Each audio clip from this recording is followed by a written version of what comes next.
And I'm going to wait a second just to make sure. But I think we're good now. Okay. So which game is game one? Is it the... This wasn't a set. This was Oh, just a these couple are games. Okay. We're yeah. right. Like you said. But I asked him like, yo, take this seriously. Pause that. And then I'll share my screen in a second. Mm-hmm. Yeah, I want window capture. Yeah, there we go. Do you use NVIDIA, the GeForce Experience companion app? No, I don't. I just I don't use any of that. I don't even use Shadowplay or anything like that. I mostly just do everything. If I'm recording anything, I either am already recording or streaming, or I go back and look at like specific replays. Like if it's with Slippy, I just look back at specific replays and then I record them, which is terribly inefficient, but I don't know. I don't always want to have an ever, because if I feel like I would start recording or shadow play or using a bunch of features, and it would probably be more convenient, but I'd also have a lot more clips and I'd probably never go through them. So do you remember how long ago did you play Kells here? This was about almost 10 days ago. It was like a week ago. Okay, so a week and a half ago. Okay. I was gonna ask because I was more so like if you had any game plan going into it, right? Because I think we talked about game plans last time. I don't remember if we did exactly. Oh, I can give you the Marth game plan. It's literally it's almost the same as the Sheik game plan. Okay, all right. You don't have to. I was just curious. Yeah. But you remember kind of what we were talking about previously with, what characters want, what they don't want, and vice versa for yourself, right? Yeah. I mean, we didn't really talk about it with Mark, but No. we more so talked about it with like Sheik. Yeah, specifically Sheik. But I just want to keep that, like, point that out now before we go into the set, just so that you have that kind of in the back of your mind when you're thinking about why you did specific things, and you might look at it and be like, why the hell did I do this? Because I've done that before. I'm especially like many years ago when I was playing, and I was like, I would do something, and then I'd be like, and I look back, and I'd be wondering why the heck would I do an option like that in that situation, right? So, right. But anyways, let's just get it started. Like, can you see my screen? Yeah. Awesome.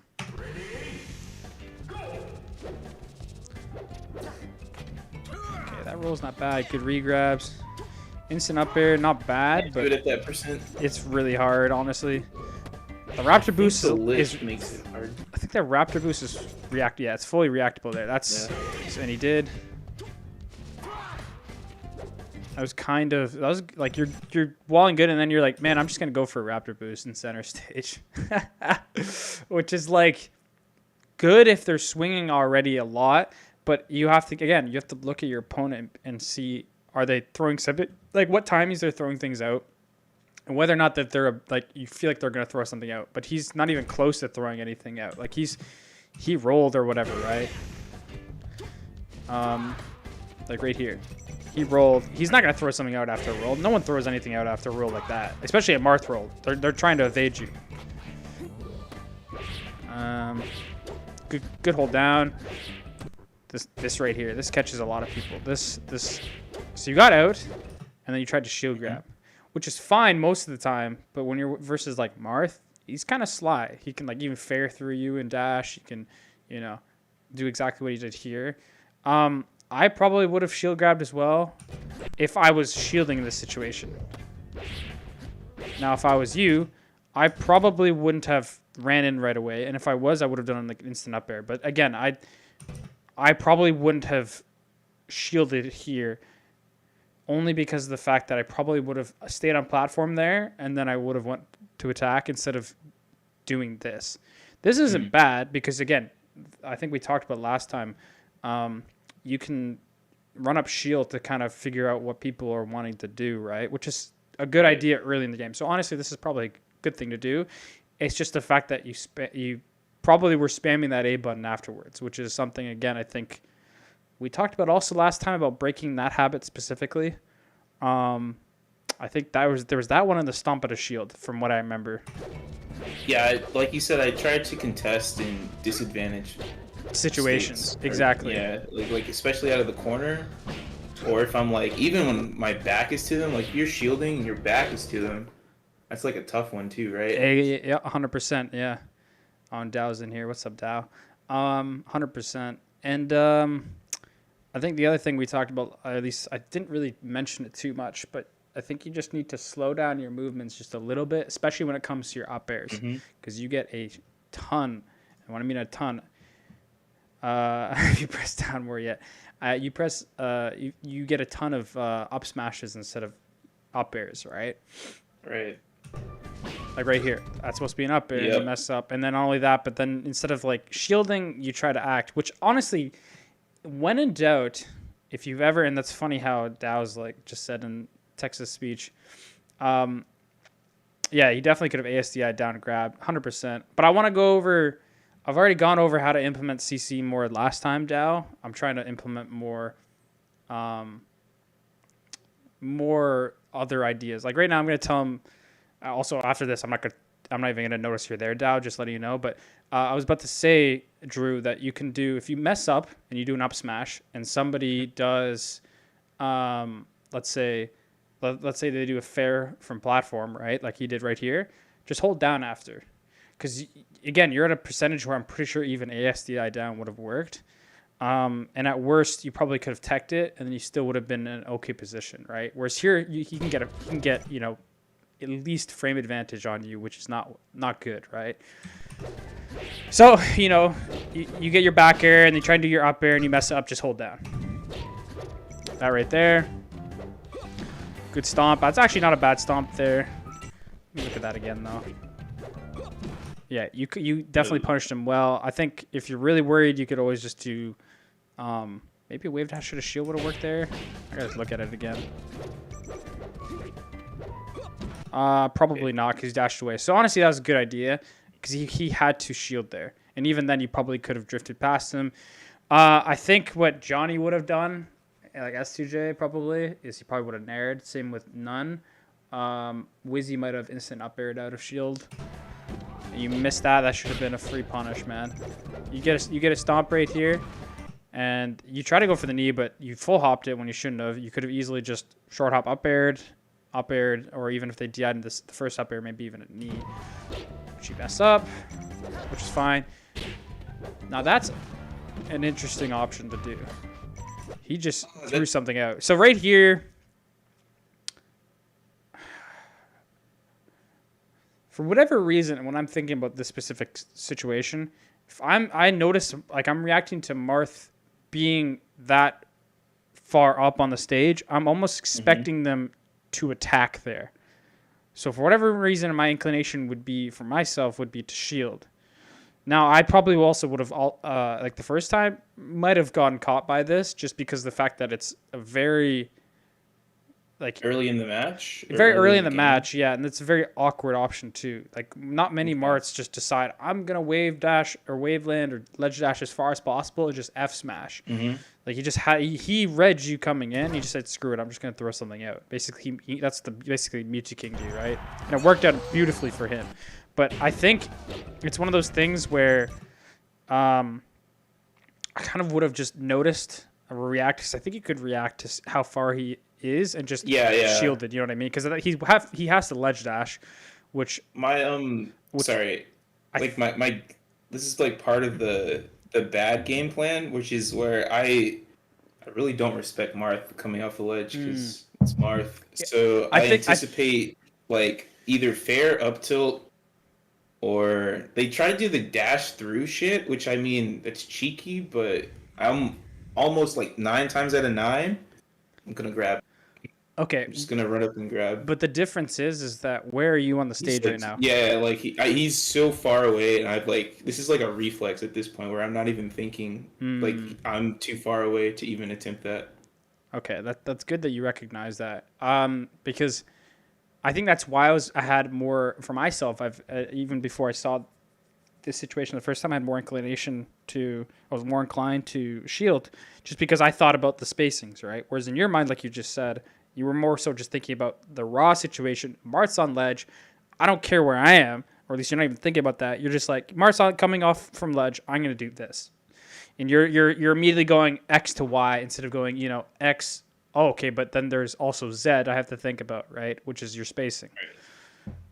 But it's good that you recognize that.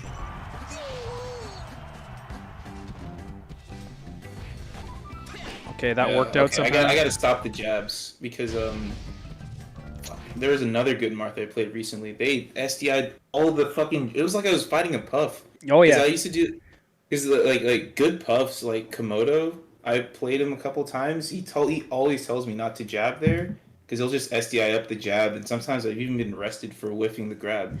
Jab is literally jab's really really bad if they're grounded. Trap. It's yeah. I remember I played versus I think it was versus Grab recently on Unranked. I wasn't really warmed up, so I kept jabbing him, and he literally every single time punished me for it. And I was like, man, like I was doing it at the time because I didn't feel comfortable doing other things. But but the thing is that it shouldn't even in my uncomfortable, not warmed up state, I shouldn't be necessarily giving these free grabs as often. Which is why which is not bad to do, but a lot of times Marths won't start spamming grab until after until like during or after the second jab. So what I usually do is I'll do like a single jab, and sometimes I'll be able to get away with it. Now the thing is that obviously that's not a good replacement to just not jabbing at all. But if you find yourself like feeling like this is the right option a lot of the times, which again, I fall to that as well, at least change up how many jabs you do. And instead of going for, all three, just go for one like you did here, but you were invincible, so a little bit different, but go for one and then dash away, or go for one and you might be able to stomp if they're really slow. But most of the time, it's always just to avoid it. And so in this case, the correct option would have been to just get the grab, which you dash grabbed way too soon, right? If you literally just dashed even a frame more, you would have gotten this grab. Like I'm almost positive a frame more, you would have gotten this. So just follow through a little bit more, especially when you're invincible, right? You're invincible, right? And he's already like expecting to shield. You could have easily grabbed him. Now, any other good player, like I said before, I don't remember if we talked about invincibility, but they would have just went to ledge, or they would have went to platform and light shielded, or just moved around better instead of just staying in corner and shielding like this Marth did, right? But either way, you got the grab, in which case this should have been an up air at least, full hop up air, or even a short hop up air, or anything. But instead, you completely missed the dash, which again we talked about previously about how you just need to spend 30 minutes every day and just work on this specific these specific options, right? Right. Oh boy. Again, another instant up air, which turns into an up smash, which honestly wasn't bad, which is kind of funny. You defaulted to your grab, which is not actually too bad, but he's expected it. That's crazy to me. Good knee. Ooh, that was almost amazing there. Now you just almost look like you lost. Like this didn't hit, and then now you're kind of like, oh man, I'm scared. Like you almost feel like you just short circuit. Your brain short circuits here, and you're just like, oh, I just need to press things, but I don't have to press, so I'm pressing things for pressing things. Then you completely do probably meant to be an instant up air, but you full hop it, and now you're in a bad position. Not a bad CC, which is, after your disarray of options is crazy to me. But you eventually ground yourself, but then you try to do stomp at a crouch instead of just doing like a nair or a grab or whatever, right? I think nair out of CC is amazing. Especially if they're airborne. If it's a Marth who's attacking you, and they do like a super, super bad fair here, you could have nared at a shield. You could have even, this is another spot where Gentleman's actually really good. You could have Gentlemaned or even jabbed into nair or jabbed into grab potentially. But instead, you went for the laggiest option. Remember, when you're in CC, most of the time, you got to do options that are quick, because you're already taking the brunt of an attack, and then you're able to act, right? It's not like you're able to act immediately. So you need to choose options, especially because you're trying to whiff punish. You need to choose options that are really quick. So things like even like CC jab, grab, CC nair, CC just grab, CC up air, which isn't as good, but in this situation would have worked. But not stomp, especially when you got to think about it. Mart's in the air. Why am I stomping? I could easily stomp and get tech, and I wouldn't be able to get a tech chase off of it, right? And then not only that, but you got insanely punished, and you're potentially dead here. What'd you do? Off the up throw. Let me see. Up air, missed the tech. You could easily get the follow up. Don't be afraid to get up attack here. I would have get up attacked and I would have caught him. Get up attack, yeah, right here. Not bad to DI away, but he definitely could have gone a tipper. This is the situation where it's tricky because I think if you DI in, it's an easier punish for them. But if you DI away, they can get like an F smash, potentially tipper. Now you're lucky that he either your DI is really good and you didn't full DI away, or he messed up and he didn't get the tipper. But even then, he still got a punish. He messed up. He went for a stomp. Missed the L cancel. Again, small mistakes. I think it could shield drop there. 100%. You definitely could have. I actually don't mind the stomp here. This is what Mango probably would have done if he felt like he couldn't get a proper shield drop punish. But yes, the best option you definitely could have done was shield drop up air, right? Now, if you feel like they're low enough percent where that's not going to be a good idea, stomp's good because not only do you potentially potentially hit them, but you also get center stage after, right? Yeah. And that's what I'm almost positive this is the kind of option Mango would choose, just because it's very drifty, covers multiple options, like if he dashes away, but also gets some better positional advantage, right? Right. And again, that's what I'm always thinking about this stuff: positional advantage, frame advantage, stuff like that. I'm always thinking about, right? Because it's really important. You got to be able to take advantage of all the options you can in every situation. The more aware you are of what's going on and where you are, the more things you can choose from, and the more you can mix up, right? Right. I think that's why you players tend to choose these specific options over and over again, is because they're not trying to be aware of what's happening, right? They're just going with what feels good or what feels best, and that's just what they continue to do. They never try to think about, I could have done this instead, right? Not saying you don't do that, but I'm just saying you definitely have started to do that, and especially ever since you started taking notes, right? That's definitely helped you a lot. But overall, it's still something you need to continue doing, and it needs to happen more and more, right? I when I watch Melee, even if I'm not analyzing it, when I'm watching, say, even last weekend when I was watching Riptide, I'm constantly thinking about, he could have done this, he could have done that, this, that. Even in matchups I don't play often at all, like Pikachu, Fox or something, I'm always constantly thinking. That's the kind of mindset you need to have in order to improve. You always got to be thinking about what if here, what if there, right? Okay. That was very rhythmic. Okay, so that was an okay roll. He probably should have grabbed you.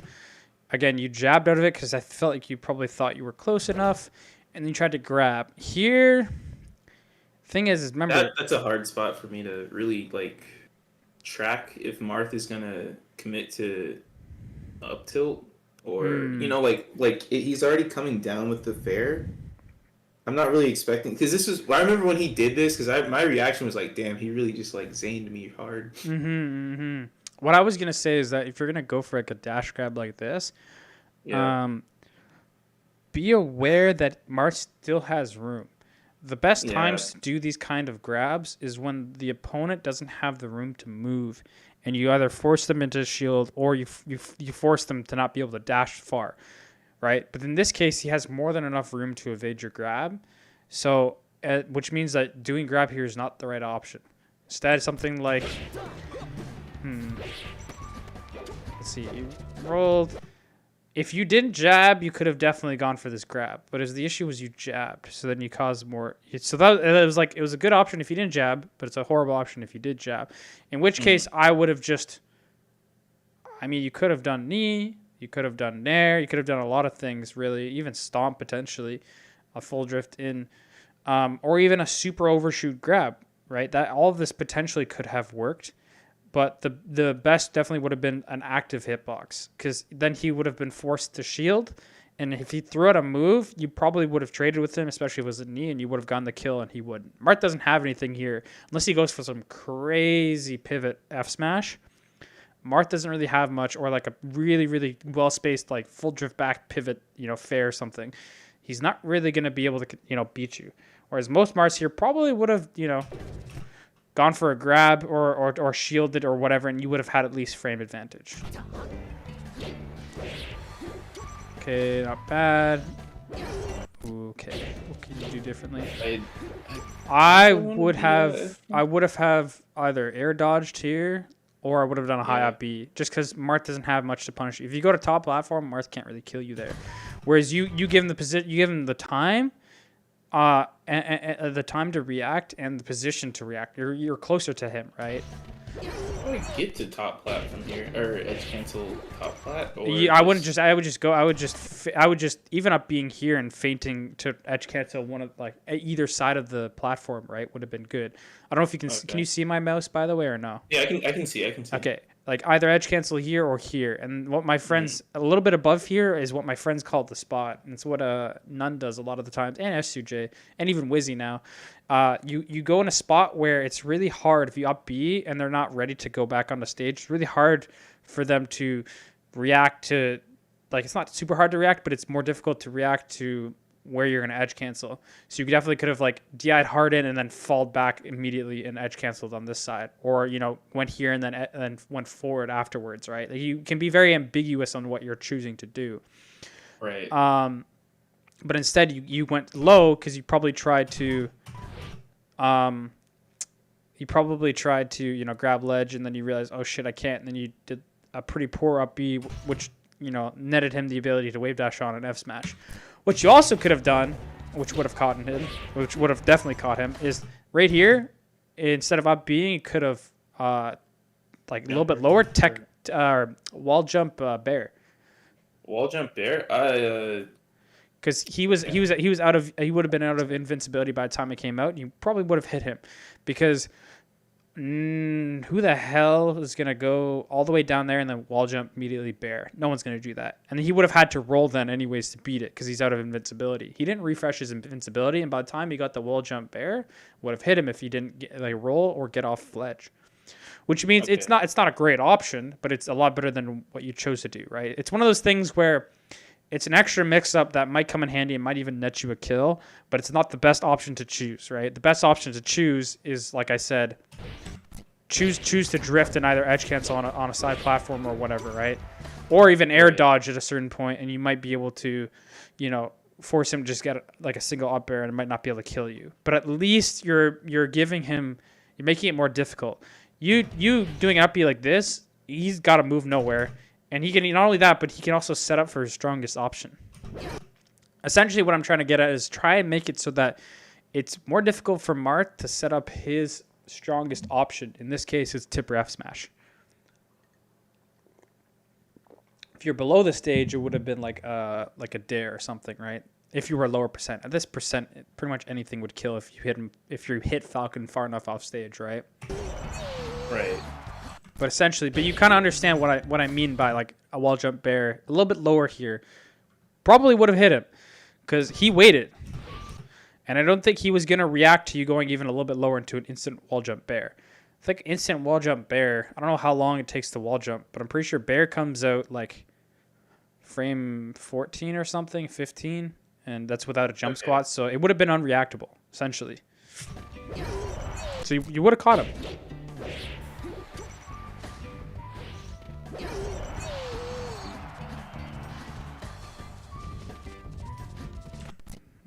Look at that again. Okay, so you're invincible, and what do you decide to do?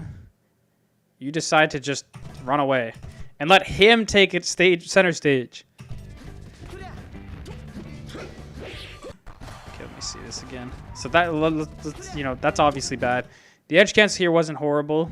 But definitely, I find whenever I edge cancel something, just grab ledge, because more likely than not, you think that your instant option after a slide off or whatever, like an instant double jump back on for a stomp or a nair or whatever, you might think it's good, but honestly, they have a decent amount of space in order to like react and deal with your option.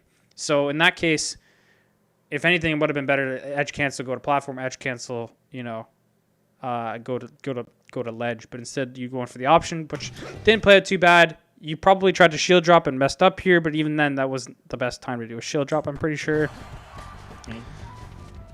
And not only that, but yeah, right there, you would have gone caught, probably. And not only that, but look how far away he is. What move is going to hit him with a shield drop here? Again, think of positional, think of threat ranges. We didn't really talk about threat ranges much last time, but that was one thing I wanted to focus on more this time around is threat ranges. Where can Marth hit you, and where can you hit Marth? That was an amazing CC there. But what do? You drift back stomp. Instead of being like, oh, I got the CC, and then immediately running off and doing like an up air or whatever, or anything, or even a run off back air probably would have worked. You went for a drift back stomp. Again, I know this was before before we had the lesson last week, but you have to be like, okay, I got a CC, move forward. I got a shield, move forward. Try to move forward more, and you'll eventually start to figure out when you can and when you can't, right? Instant up air neutral, which didn't anything, but did cause him to whiff something. I think it was whiff a shield grab. So in that case, it did work, but again, probably wasn't the best thing to do.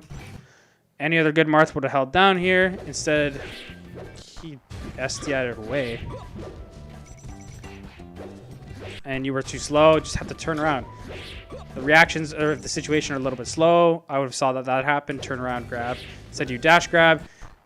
Tried to grab his fares again, which in this case, you don't need to shield here. CC. Remember, CC everything, low percent. CC more, CC more, CC more. That's like one thing you have to be thinking about all the time. Where can I CC? I can CC here. Okay, let's CC instead. I can CC here. Okay, let's CC instead. Because every time you shield, you give Marth that much more ability to play around on your shield. CC, and if you got a CC here, it would have been a grab into a down throw into a knee, or an up air, or an up throw into at least an up air. But instead, he messed up, and even then he messed up, and you don't cover anything. You just stand there.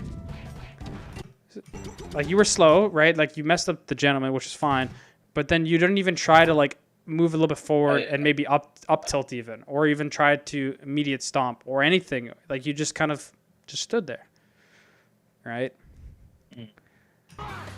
You got to remember, like, even just trying to, you might eventually, like, you might be slow, but it's one of those things where you have to try to go for it. And if you don't try to go for those situations, you never will actually know when you're slow and when you're not slow, right? Everything in this game comes down to understanding what works and what doesn't. And you don't really know what works and what doesn't because there's so many different situations until you start, just going for things, and eventually you realize, okay, right? So even if you're slow for a second, still try to aggress at least. In this case, you just completely gave him everything, which is funny because you kind of gave up your rule, or not even a rule, but your habit where you tend to, like immediately like aggress Marth on coming back from stage. You just completely went to center and gave him all the room. And what I would have done is I would have just back aired here, because you could have back aired him here now. He wasn't invincible. And again, you gave him so much space to, again, right? You back air him, and then you move back, and now you give him so much room. For what reason? You're low percent. The only thing he can do to break you out of something is grab. You can CC everything. I have to learn the CC percents, or at least the ASDI down percents for Marth. Learn both, man. Learn both, or at least have a fun. At least have a what's the word? Some familiarity with what the ranges are, right? Because at this point in time, you have absolutely no awareness on when to CC whatsoever. My only, unfortunately, this is probably a product of me just spending too much time around spacies. Like, most of the stuff I'm familiar with ASTI down or CC is usually centered around like Fox, Falco, Nair, up tilt, up smash, and like maybe Bear. And that's like pretty much all of Fox Falco stuff is like all the CC stuff I know for them. All the CC stuff I know is for Fox and Falco. Okay. So, Yeah, not all of it, but you know, a lot of it. Yeah, and that makes sense. On It also makes sense why certain times you give a lot more space than you have to, because at least, I mean, you still give much more space than you would have to versus Spaceys, but it also makes sense why, like, your threat ranges and your ideas behind certain things don't work for other characters, right? They might work for a lot of Spaceys just because of the fact that, like, at least Georgia Spaceys, right? And then instead of, working on the threat ranges and the ideas in the other matchups like Marth and Sheik, you just kind of cookie cutter the spacey ideas into these matchups. Yeah. And then thing is, when they don't work, then you try to improvise on them, and then that kind of leads you to being a lot more defensive than you should be. At least that's my theory behind it, right? From my own experiences and whatnot. It feels like I kind of have like effectively have no real decent grasp of the matchup. I mean, I don't even think I have a good grasp of the Spacey matchup, but I'm so much more comfortable with the Fox trying to nair me 50 times than like even a Falcon trying to nair me. Hell, it's gotten to the point where if I played a Fox in bracket, I'd probably do much better than a Falcon. Yeah, probably, yeah. And the thing is, it's one of those things where it comes down to, especially these levels, kind of the risk reward behind going for certain things, right? Like, you could play very defensive, and Fox and Falcos and whatnot will be a lot more aggressive, and you'll be able to wall them off. And even if they cut you off, it's not the end of the world. Whereas if like a Marth cuts you off, it could lead to a tech chase 0 to death. Whereas with Fox, it's like, more likely than not, you're fine. So then you kind of change your ideas behind what's good and what's bad, changes to reflect those risks and rewards behind, certain interactions. And then when, like I said, when you try and bring those over to other matchups, it doesn't work, right? And then you start kind of getting punished for it too hard, and then things start to snowball, and you start to compromise, and then that's when you start playing neither, a cookie cutter spacey, matchup kind of idea or the proper way. You just play bad melee. Like, that's only thing I can really describe it as. It's just bad melee. Yeah. But it happens, right? It's one of those things where it only takes, really kind of going over like what we're doing right now. Why am I doing this? That's literally one thing. If you could forget everything else I've taught you, the one thing, and if you could remember just why am I doing this, then I'm satisfied with what I've done, because that leads you down everything. That leads you down, why am I doing this option? Why am I, why am I not doing that and this and that? And then that's because, again, that's how I think about all the time when I'm watching Melee. And even playing Melee afterwards, I think about, why did I do this? Why did I do that? Why, could I have done this? I probably could have done that. And eventually everything starts to click faster, right? And you stop going from, I have to look at that on VOD review to, I could have done this. You know what I mean? Or they could have done that. You know what I mean? That's why I find it's funny, because for Melee commentary, I feel like only the best commentators are the people who kind of think like that, which is why all the best commentators are people who are good at the game. Because you have to be really quick at understanding what goes behind certain interactions in order to give a proper, description on what could have happened instead and why they potentially went for something or anything like that. And that's why a lot of the worst commentators, I'm not going to put anyone on, on blast, but that's why the worst commentators are usually the people who are considerably worse at the game. Anyways, besides your inability, not inability, but besides your poor matchup decisions and whatnot, which we can work on more if you want to play a bit more today, let's just continue on and see what else we can look for or see what else we can find. But yeah, so besides, obviously not aggressing ledge.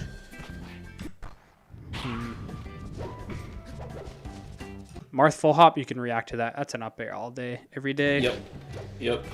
That's one issue. Like I swear to God, I can't find the up airs versus Marth as much. I think what I have to do is I have to switch up my timing, especially if the Marth comes at me with like a like full hop aerial. That's easy. Full hop nair is like full hop aerial's easy. Like short hop nair, it's kind of hard. Short hop fair is actually it should be easy because I should be able to like at least delay my approach a little bit or stagger it somehow, and then I could like come out with an aerial or like instant up air the Marth fair. But like that one, I still haven't like really pinned down the correct timing for it, if that makes sense. Mm-hmm. Like, and I know everyone plays at a different pace, but like it's so I don't know, that one is just weird. So, to the point where like versus Marth, I tend to, even though I want to up air versus Marth, I do it extensively or like noticeably less than if I were to do it versus like a Sheik or like a Spacey who full hops in the corner. I think I know why, but you keep going. Yeah. But also I did I started doing the as a joke though. This isn't like super serious, but I did the full hop knee. Oh yeah. Oh my God, I got 4 in a row, and I was just like, "Good Lord, dude!" They were all strong knees too.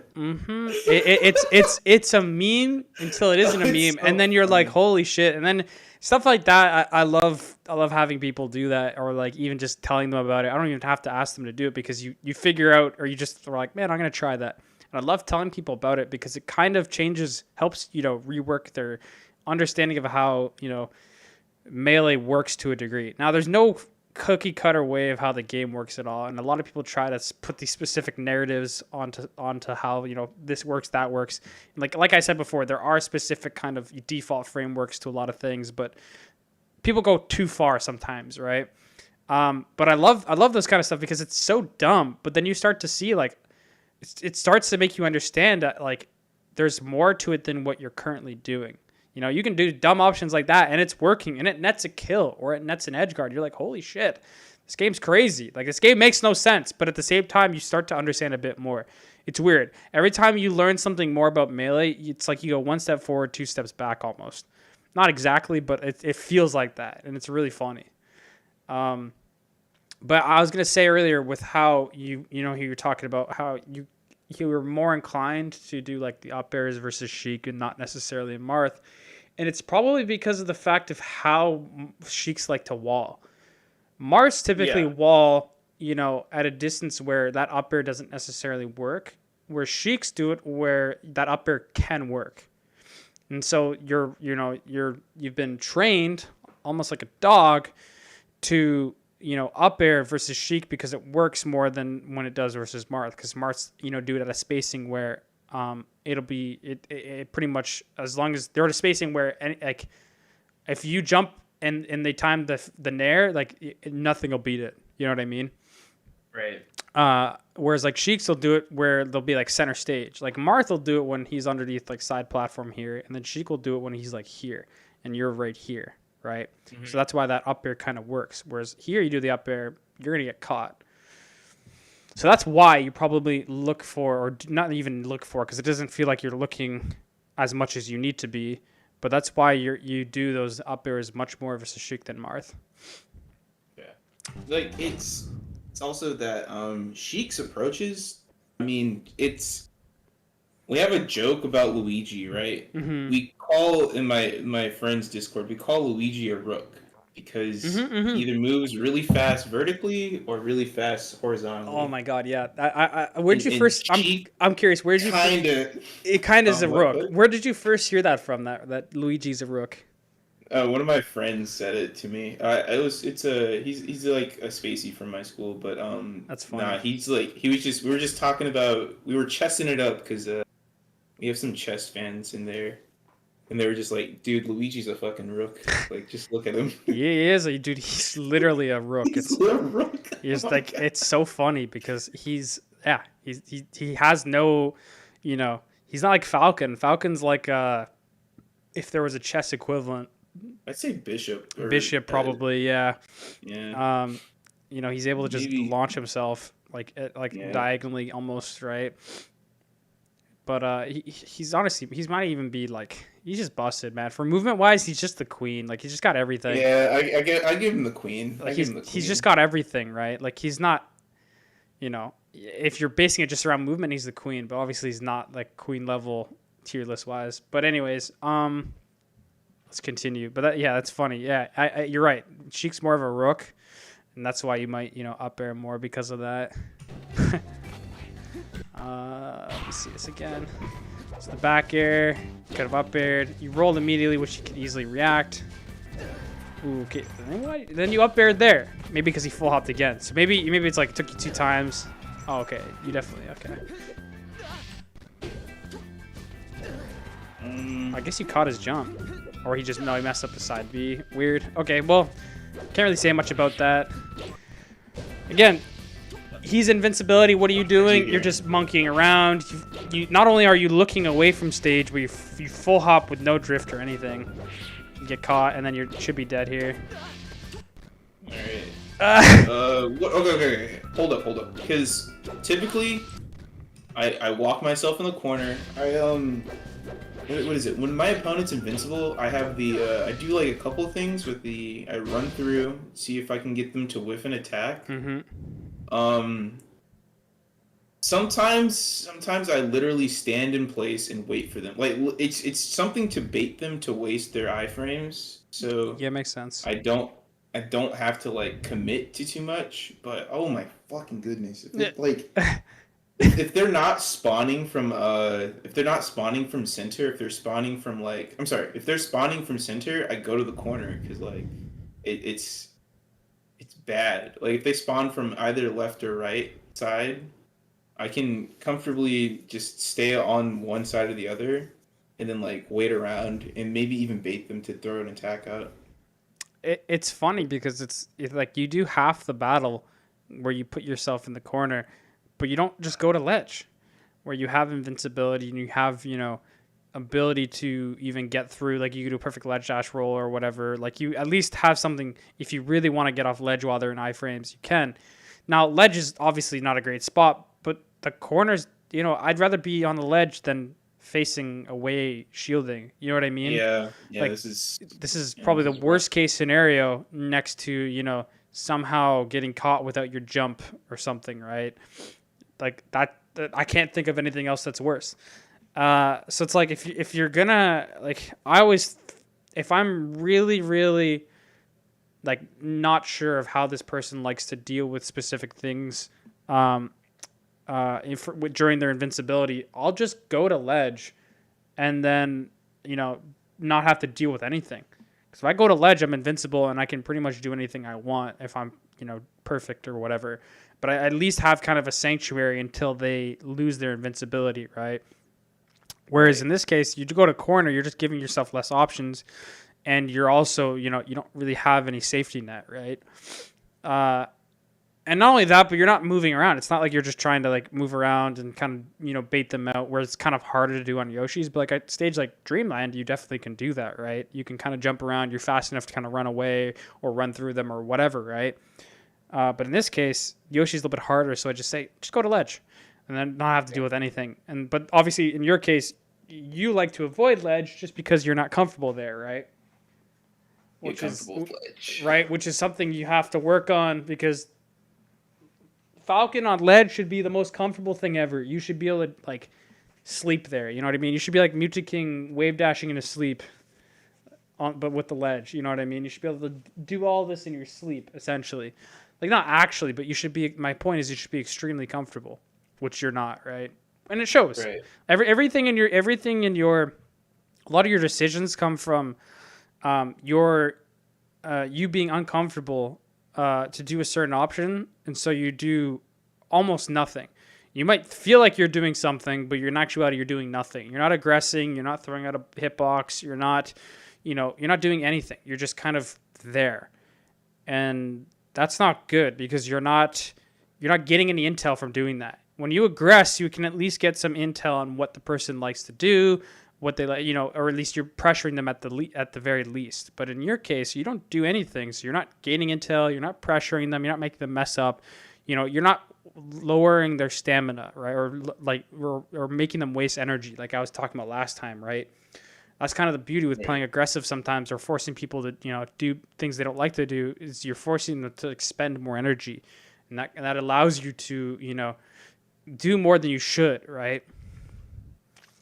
But anyways, so you didn't deal with the invincibility. He messes up. He didn't jump when he should have. Again, your invincibility, and you decide to do some this, and then like you try to do some wavelands, you mess up, and that's why I like going to ledge, because it's just easier to, like, you mess up, you die, so you're more focused on not messing up, right? Kept rolling in, so we. Actually, let me look at this again. So you dared. Neutral get up. Yeah, you didn't need to roll here. You probably thought he was gonna grab, but you kept rolling, so he's just gonna wait for the rolls now, right? Upbeat you.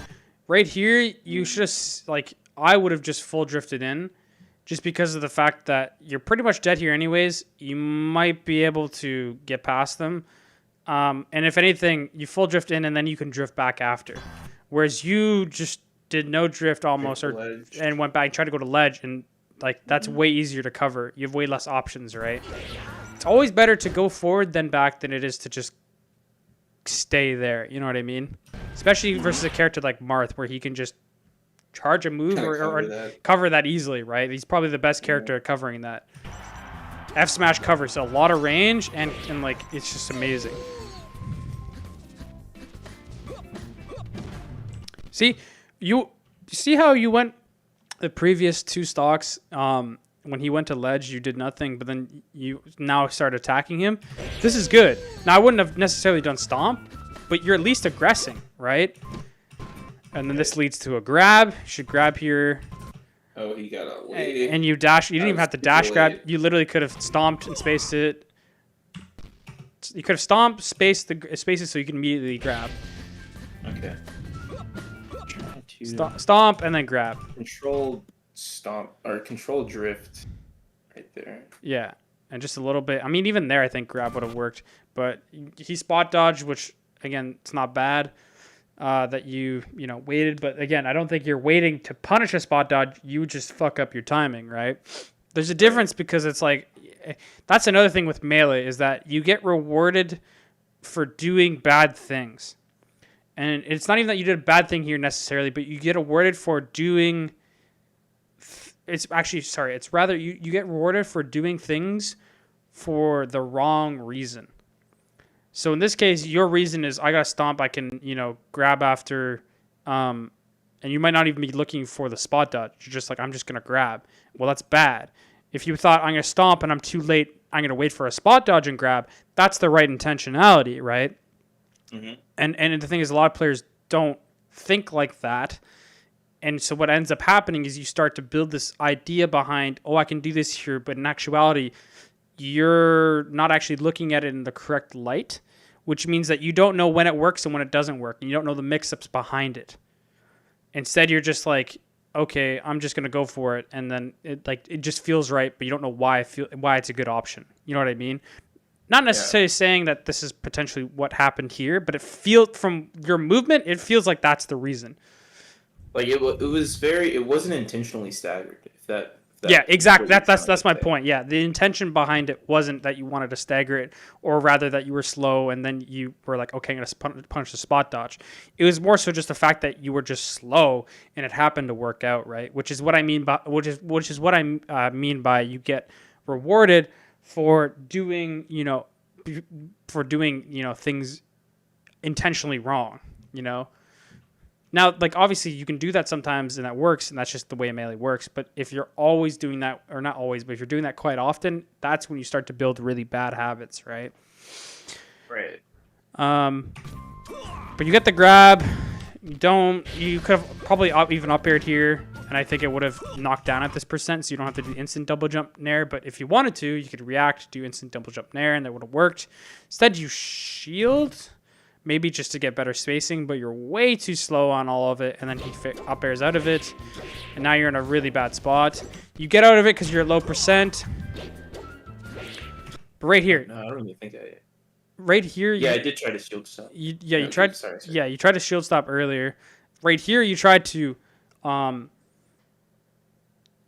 I reverse one frame? I can only advance one frame. That sucks. Right here, I'll show you. All right. Right here. So you tried to act out immediately, which gets you an up smash. Right? You saw that starting? Mm-hmm. That was an up smash. So this, again, you trying to act immediately and you just need to just chill, right? And then you probably could have shield dropped back air and you might have been fine.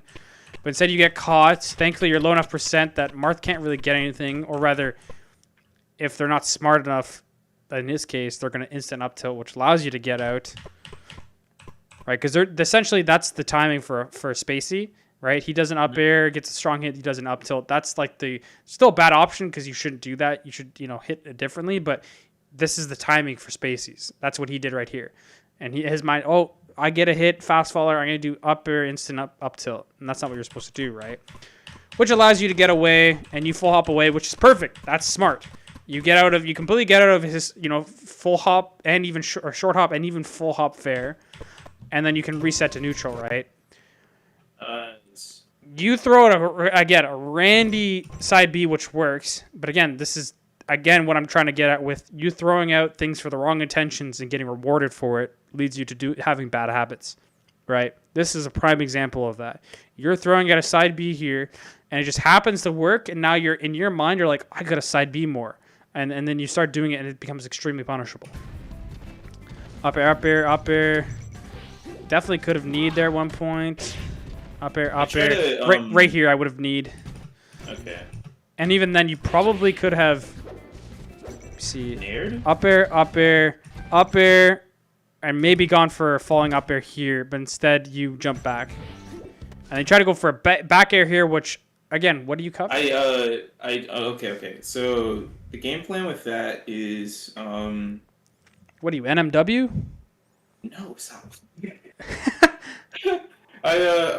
I like to back air refresh to bait the Marth into doing the upbeat a little preemptively. So like it's kind of effective, but at that range and that timing it's too late. It's too late. Honestly. Yeah. Like, I totally get what you mean with baiting like them to do something. Refresh. Yeah, the back air, that's actually not bad. You're feinting something and it forces a reaction, right? Or causes a reaction. Yeah. But in this case, like you said, that range is not. You're not looking at Marth. You gotta look at Marth. Look at the range between you and Marth. You and the other character. It doesn't even have to be Marth. You and the other character, and then you have to think about it. In this situation, Marth's too close for me to do the feint. So I'm just gonna refresh ledge, and then I can hack sash to cover ledge, or just double jump refresh, or whatever. Right? If it was me. I probably would have refreshed a little later, and then that way I could have probably have stomped or bared.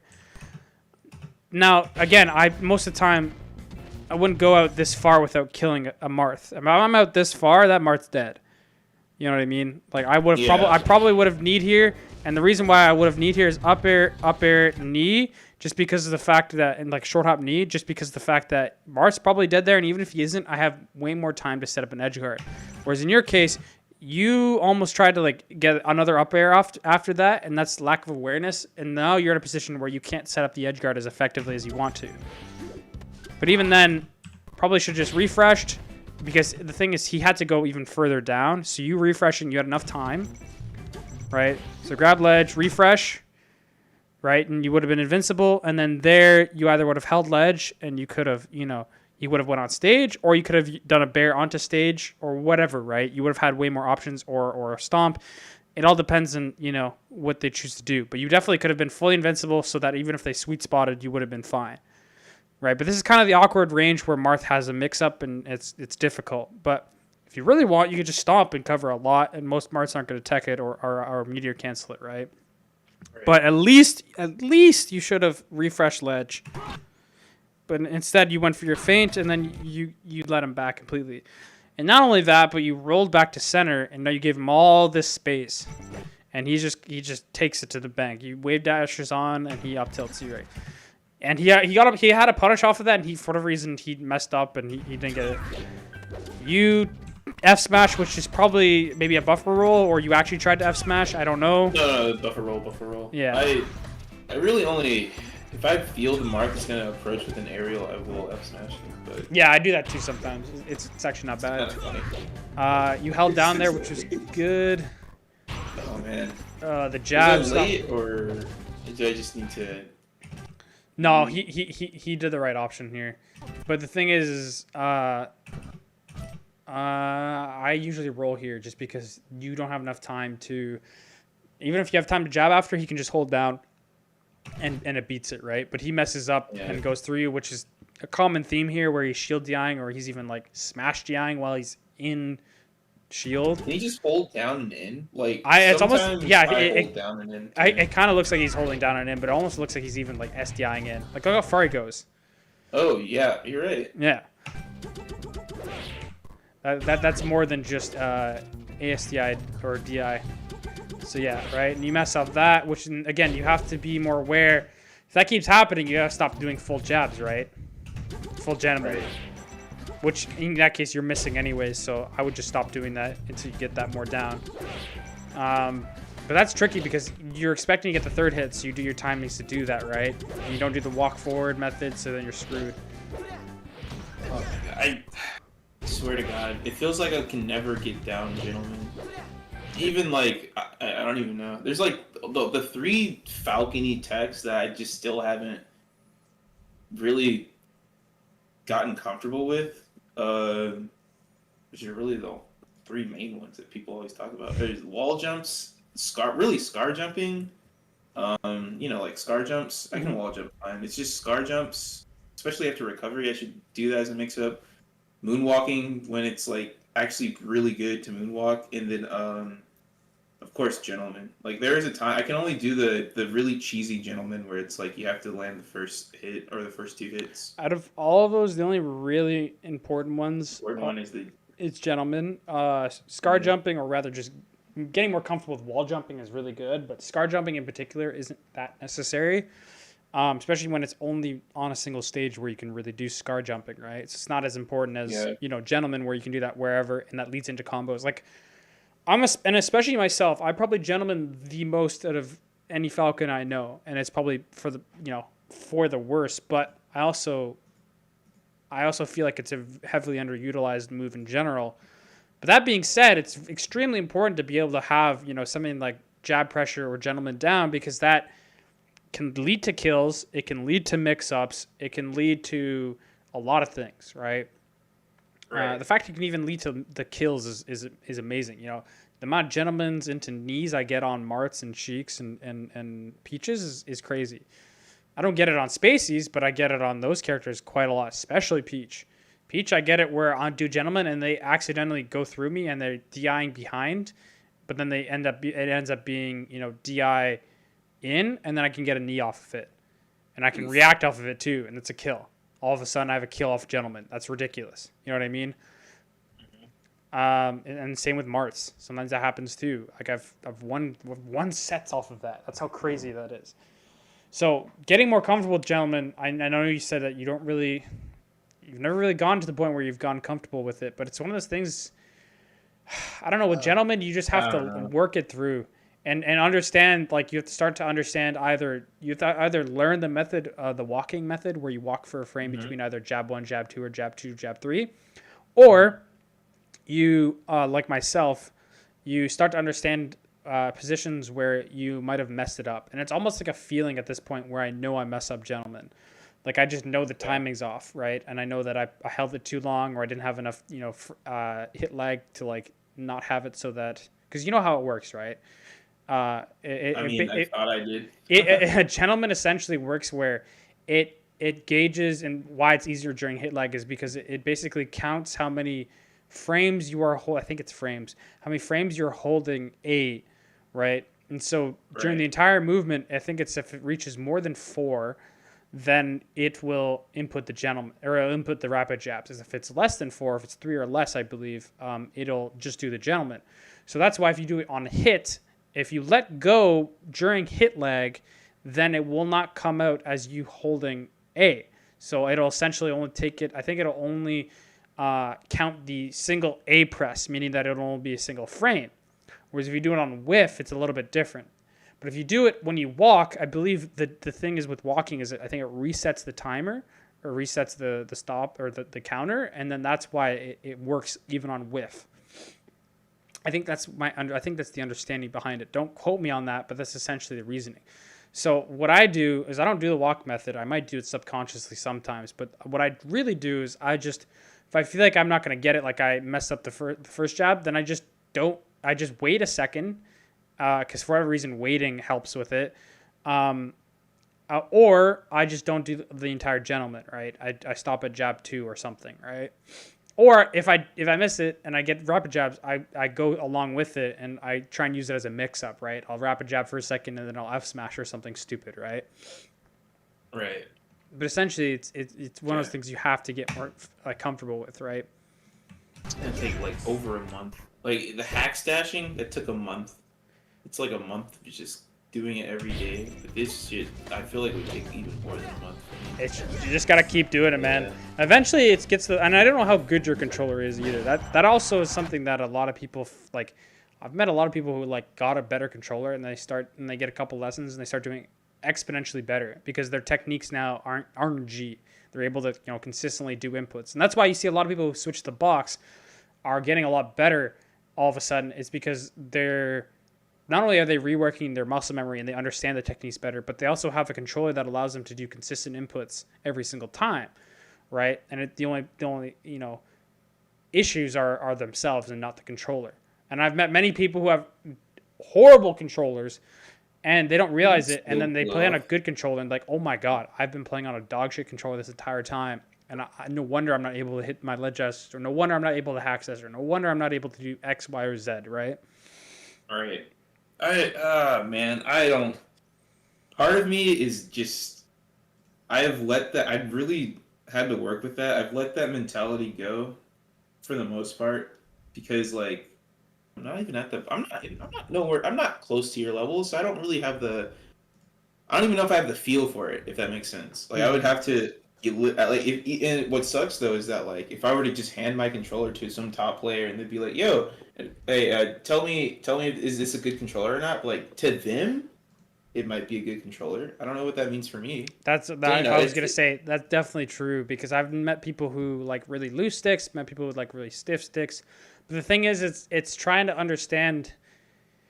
It's one of those abstract things where it's like until you know, you don't know, right? And I don't really have a way of telling you whether or not your controller is good or not, because again, it might be good for me, but it might not be good for Mango or Zane or whatever, right? Which is I have a friend. He's like his feel for the game is super sensitive, I guess. So if he like I remember he used my controller one time and he's like, "Dude, your controller is horrid." And I'm like, "Dude, I just got this and I wore it in for a couple of months and it felt like one of the better ones I've had in a long time." And I have at least 12 controllers just chilling, just chilling. I wish I could repair these. Why can't you? I mean, I can, but it's for the most part, I think the only thing I would want to really replace are the sliders and the spring. I don't know where I can find. If I could just find a spring, holy shit! Like I would have 12 controllers. The spring for the control stick. Like literally, that's the only thing. Not the only thing. That's the main. That's really the main thing that I have been focusing on with my controllers. Is if the spring doesn't feel stiff enough, if it's too loose. Like I know what I've noticed is that I think Falcon's like stiffer sticks and Spacey's like looser sticks. I don't know if that's true or not, but all my Spacey friends, they all have loose sticks, and all the Falcon friends I know, all their sticks are usually stiffer. So it really depends because like with Spacey's you don't need to pivot, whereas like Falcon players, a lot more Like traditionally. every Like Marth and Len Marth, like they like to have stiffer sticks to pivot, right?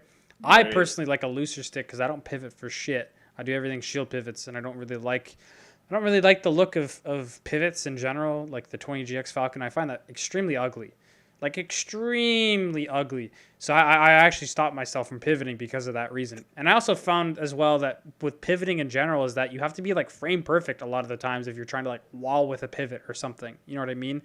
Whereas I found like just playing more Field to, pivoting is just more drifting in consistent. general is just better, right? And pivoting Yeah. also is just extremely, you know, difficult in my mind, right? Like I don't know. I find that the only way to really consistently use pivots like effectively is to just be a walling fiend, and I don't really enjoy that. But there's more to it than just that. But that's kind of my philosophy behind it. But again, people have gotten decently successful off of just using pivots. But personally, I find that they're overrated for Falcon. And there's more utility with being able to be, extremely proficient with your drift and your timings and whatnot, right? Like Right. Mango never pivots with Falcon, and his Falcon is ridiculous. It's Falcon. It's weird. It's like it's a combination of well, how I see it. It's almost like this is how Mango or this is how Spaceys thinks Falcons think how Spaceys think Falcons play Falcon. Hmm. And then like it's a combination of like, dude, he's moving so slow. Like I remember none was talking about Pew Pew's Falcon rather, and like how slow non-Falcon Falcons are, and it's just like it's so weird how they can still punish just as hard, or not just as hard, but they can still punish pretty hard. Yeah. And so I'm like, ah, man, what the fuck? Yeah, dude. No, Ugh. definitely. It's Ugh. it makes no sense, right? Like if you think about it, like if you think about it too hard, it doesn't really make sense. Like it makes sense for me, but a lot of people it doesn't make sense. And it doesn't make sense is because of the fact that you're not looking at the I have micro to, to it, right? If you're not yeah, looking at a lot, you look at it at surface value and you're like, this is stupid, right? But when you look at the micro to it, and there's actually a cool video of it. I think it's Gravy watching, and he's analyzing Mango versus I believe Hacks, and he's going over the micro neutral or the micro situations or whatever, not the macro, but the micro, and he really put like pretty much he's loving the entire in all of Mango's play. He's talking about his spacing, his drift, his timings, everything. He's like this guy's just choosing the best option like every time, right? Or at least like a really really good option. A lot of the times, that other Falcons wouldn't necessarily choose. They would choose more stationary. That's another thing I don't like about pivots. It's a very stationary thing when you do pivots, right? Maybe if for Marth players or whatever, it's fine. But for Falcon, I don't think being stationary with the character is good at all. You really don't want to be that stationary with like with your drifts, right? yeah. You limit your ability to, you know, do things. That's that's why I've heard like from not even top players, just like players around my level who are like who've played Wizrobe before, and they were just like I remember Wizrobe came down to Function One in 2017. He Hmm. played some friendlies with like one of my local PR, and he was just like he's easier to hit than like X local Falcon because he plays. At that time, he was way more stationary, Hmm. like you mentioned, and he was kind of more in place, and his position was not as dynamic as like None or like STJ, and so like a Falcon who just moves more, and that's why I was like, damn, that's crazy. But like he compensates for it because he's Wizard, so He compensates by having extremely good punish and yeah, very, very annoying gimmicks, and not even gimmicks, but just a very annoying mix-ups, right? And it like worked. and Yeah, defensive yeah, it worked. options, and like because Sometimes it he's worked. probably the biggest guy. He's always holding down. He's always ready for you to jab, and he's gonna grab you, or he'll jab grab you, or whatever. Like he's extremely good at punishing you for misspacing something or whatever, right? But he's very in Right. place. And like I said, like it works for him, and that's the kind of the issue with having Wizrobe be kind of one of the best Falcons we have at the moment because his playstyle is not really good to emulate at all. It's probably one of the worst playstyles to emulate just because of the fact you have to be a punish bot to do well especially at the level that you're going to be playing. Now you I can think you can make it work. like gotten a bit better with it though. Oh, he's gotten a lot better ever since Chef Rockman started Ever coaching him a since lot more. Chef took him under his wing. Under his wing, because Chef started to show him that you can do more than just spam Wall things in place and go for cheesy grabs and whatnot, right? He showed him the volatility of approaching and doing things with more drift and whatnot, right? More mix up potentials. But yeah, no, it's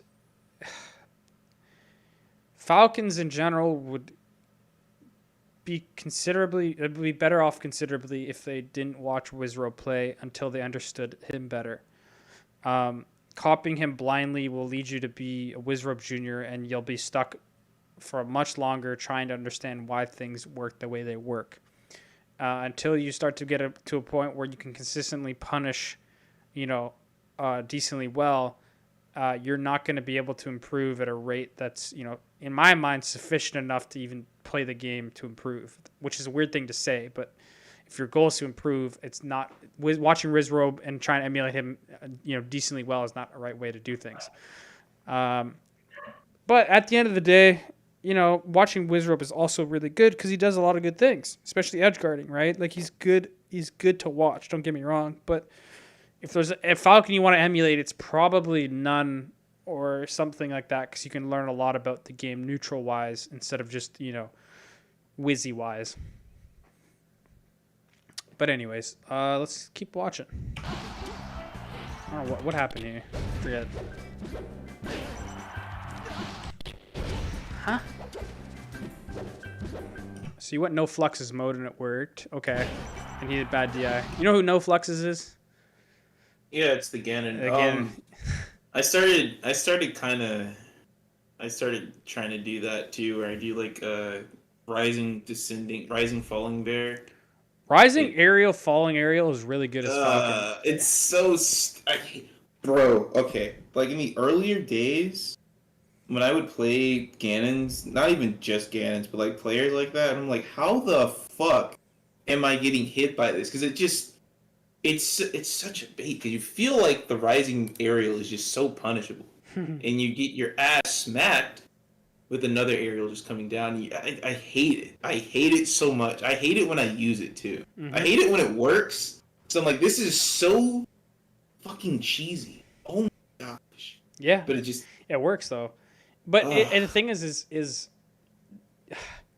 because it's because it's like, no, it's not ambiguous when a certain move ends and when a certain move starts or whatever, but it's just you can change up the timings, your spacing, your like your drift and everything, right? And that is tricky, right? And it just works, right? I don't really know. Yeah. It's just weird. It's the Ganon. That's really what it is, and that's why I feel like it might feel very gimmicky to you because a lot of Ganon players do it. And I hate it so much. I swear that shit shouldn't work. It just shouldn't. Oh. When it does, it does. It just does, man. Things work in the game. I think that's coming to terms that certain things work and certain things don't. You'll be better off. But it's not bad. I do it all the time. I'll do like double up air. I mean, I think Gotsu yesterday was talking about how he loves doing short hop up air into a double jump up air into another up air, and he full drifts forward it. And he says he loves that. He's like, who's gonna get through that? No one's gonna get through that. It's good. It's really good. Again, you come on a stage right as he gets, into you. At this point, you got to run through. But again, what do? You dash away, instant shield, looking towards ledge, which is horrible to do. You wave dash at a shield, which probably isn't the right thing to do, and he swats you for it. He's still swatting you. You try to grab him when you can't, which we talked about before. Again, here, it's hard because you shouldn't be shielding in those situations. You could CC instead, but in this case, you can't really CC. And for me, if I'm ever in a spot where I feel like I'm not going to be able to punish it, I just go back to ledge here. And then I have another opportunity for another mix-up because I don't think I'm going to be able to drift forward, nair, and hit him, or drift forward, knee, or whatever. I feel like it's better just to reset and then just go back to ledge and then retry again. And that's what Hax does, or that's what Hax used to do with Falcon. He does this Fox still. He'll just go back to ledge because you have the invincibility, and ledge isn't as bad as people think it is.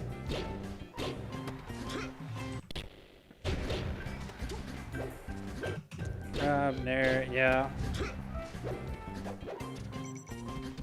I'm just going to let this play out because it's almost done. There's not really much else I can say during this game. I don't want to get through the other one. Yeah. But and then it just comes down to being lazy on certain things, right? Yeah, like that stomp was very wishful. Mm-hmm. Exactly. Rubicon. We watched the Yoshi's, so not this one.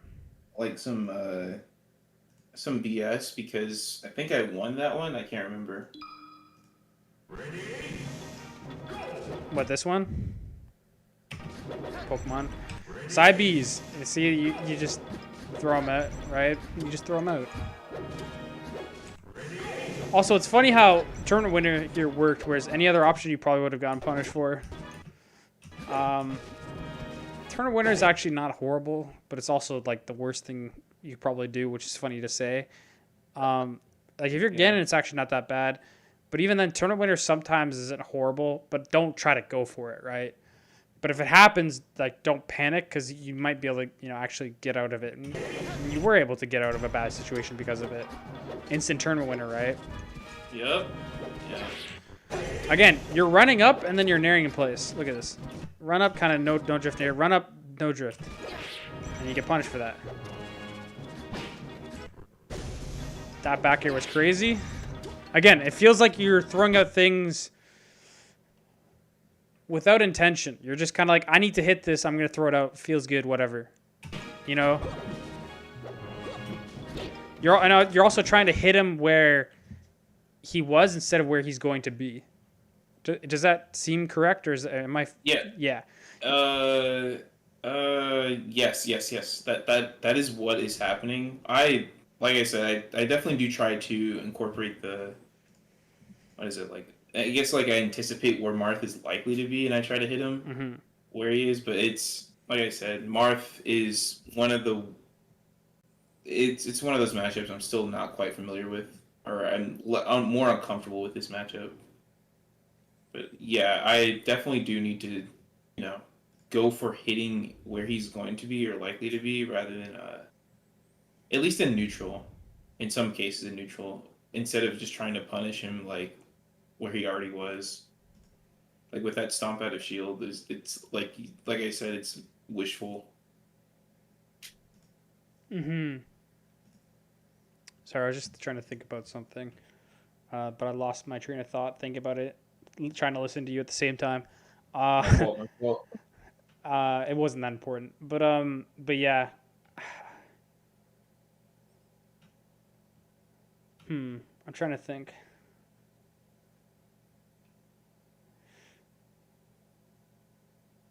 I'm trying to convey how I would describe what I'm looking for when I'm trying to hit a Marth, and I'm not sure where he's going to be. I'm trying to think. Maybe it's easier if I just look at what I would have done instead. So he went for a knee, which...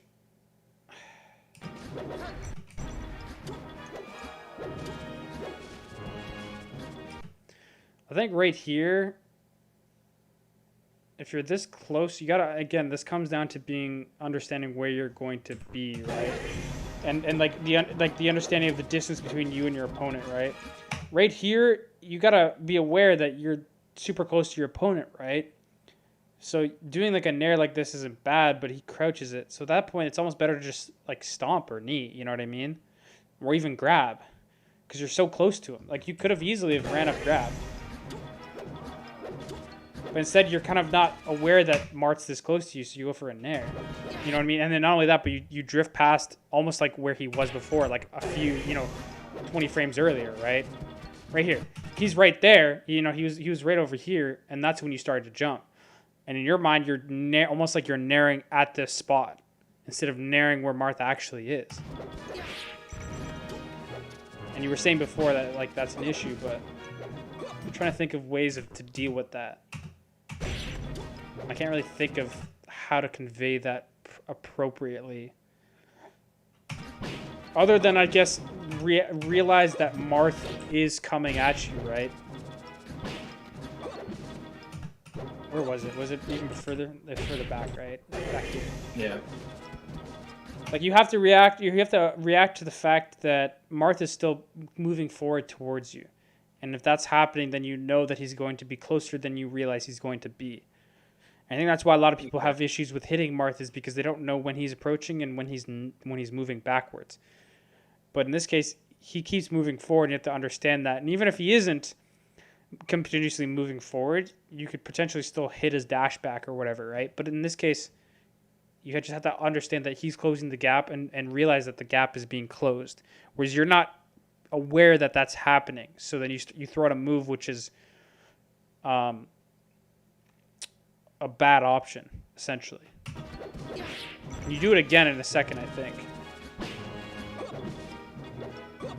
Yep. Right there. That up air right there, or that stomp, yeah. That stomp's not bad, actually. But then you try to, like, jab after? What are you trying to do? I'm pretty sure I wanted to grab there, but I don't know. I actually don't know. I don't know if I remember this game too well. I remember really what it is I remember the games, like the Yoshi games, because but like I said, like Marth will, you just got to get ready for when Marth's counterpick you to the smaller stages. So, and I'm more comfortable with with punishing Marth with more space rather than trying to do that on a smaller stage. Mm-hmm. Right here, this nair is actually not bad. It's just the fact that, like, because you're trying to maybe potentially wall off Marth from coming at you. But the thing is, even if though it's not like a horrible option, understanding that Marth likes to like get underneath you, every time you're kind of close to Marth and you feel like you need to nair, just stomp instead, and you might catch them dashing underneath you. Because a lot of Marths, they love to just play in and around you, and you can just like they love to dash through you, so you can just stomp in place and you'll catch them. And you'll catch them much more often than you think too. So if you feel like you're in a position where, I want to nair, but like you almost feel like it's not going to hit and they're close enough, just stomp in place. And more likely than not, you would hit them. You would have hit them here. You would have hit them that other stock, or that other situation with this nair right here. Like right here, if you stomped in place, you would have been fine. But it's weird because you're like, why the heck am I gonna run up and then stomp in place? Like that seems very weird to do and doesn't seem like a good option. But Marths like to get low, and a lot of Marths like to use down tilt. And what beats down tilt is stomp, right? Or what beats dash through is stomp. Or what beats even a dash grab is stomp, right? Let's see if there's any other situations that would have worked. Because he's not really walling you, right? He's kind of approaching you a lot. Like he dash attacked. He's running up down tilting again. You can stomp this, right? Bad side B. Good holding down. You got lucky. Again, dash attack again. He's approaching you quite often. And stomp in place also beats dash attack, right? Right. Again, you weren't in a position to beat it, but point still stands, right? Okay, see, like that was fine because your up B was okay there because he loves to wave dash on, ledge dash on, F smash. But even then, sometimes it's better to just go full on than it is to try and go to ledge. But in this case, it worked out, except for the fact that you messed up your ledge option. But what's the reoccurring theme here? Other than choosing wrong options in certain situations. The reoccurring theme here is you're messing up your tech skill. And that leads to a lot of issues. You're not even able to, and that's the thing, you're not even able to, more likely than not, the reason why you haven't been able to have, a proper understanding of a lot of these situations is because you haven't been able to actually develop the understanding behind them because you can't control your character effectively. Okay. And so that essentially leaves you to, instead of thinking about or understanding these situations, you're trying to focus on just controlling your character. And that ends up, like, and then you never actually get to the point where you control your character, so you never actually improve at the game, like in a meaningful way. You might, improve on your tech skill a little bit here or there, but like you've said, you've been playing for what, like 5 or 6 years at this point, right? Right. And so, in 5 or 6 years, even a year and a half or 2 years, you should be able to, effectively do a lot of things, decently well. But it still feels like you're, 2 years into the game, and not even like a year and a half in the game with a lot of your tech skill here. You're missing up throw up airs. You're missing, you're missing L cancels a lot more than you should. Your ledge play is quite weak. Like you don't have to be amazing at it, but it happens quite often to the point where I'm like, if you just cleaned up this even a little bit, you start taking way more games and way more stocks against this guy. Instead of it being, you getting 2 stocks, it'll end up being, it'll be close 1 stocks or you taking games. But then you have other areas where you have really good control over like certain things, like so it's just like, the bare fundamentals that you're missing, right? You're playing see again, your hitboxes aren't out for long. You try to go for the grab, which actually wasn't too bad there, but you haven't really done any overshot aerials, so you doing this kind of grab isn't really like you doing this jump and like the reason why say none gets away with this kind of jump forward and then dash and grab is because they're expecting him to come in with an aerial. So a lot of times he's conditioned them to shield there, right? Or he's conditioned them to do an aerial, and he'll be able to dash and grab and beat those 2 options. Where in your case, you haven't actually conditioned an overshot them to shield here because of your overshot aerials or anything, right? So again, this might work out sometimes, in which case you're getting rewarded for bad intentions, which again reinforces those bad habits.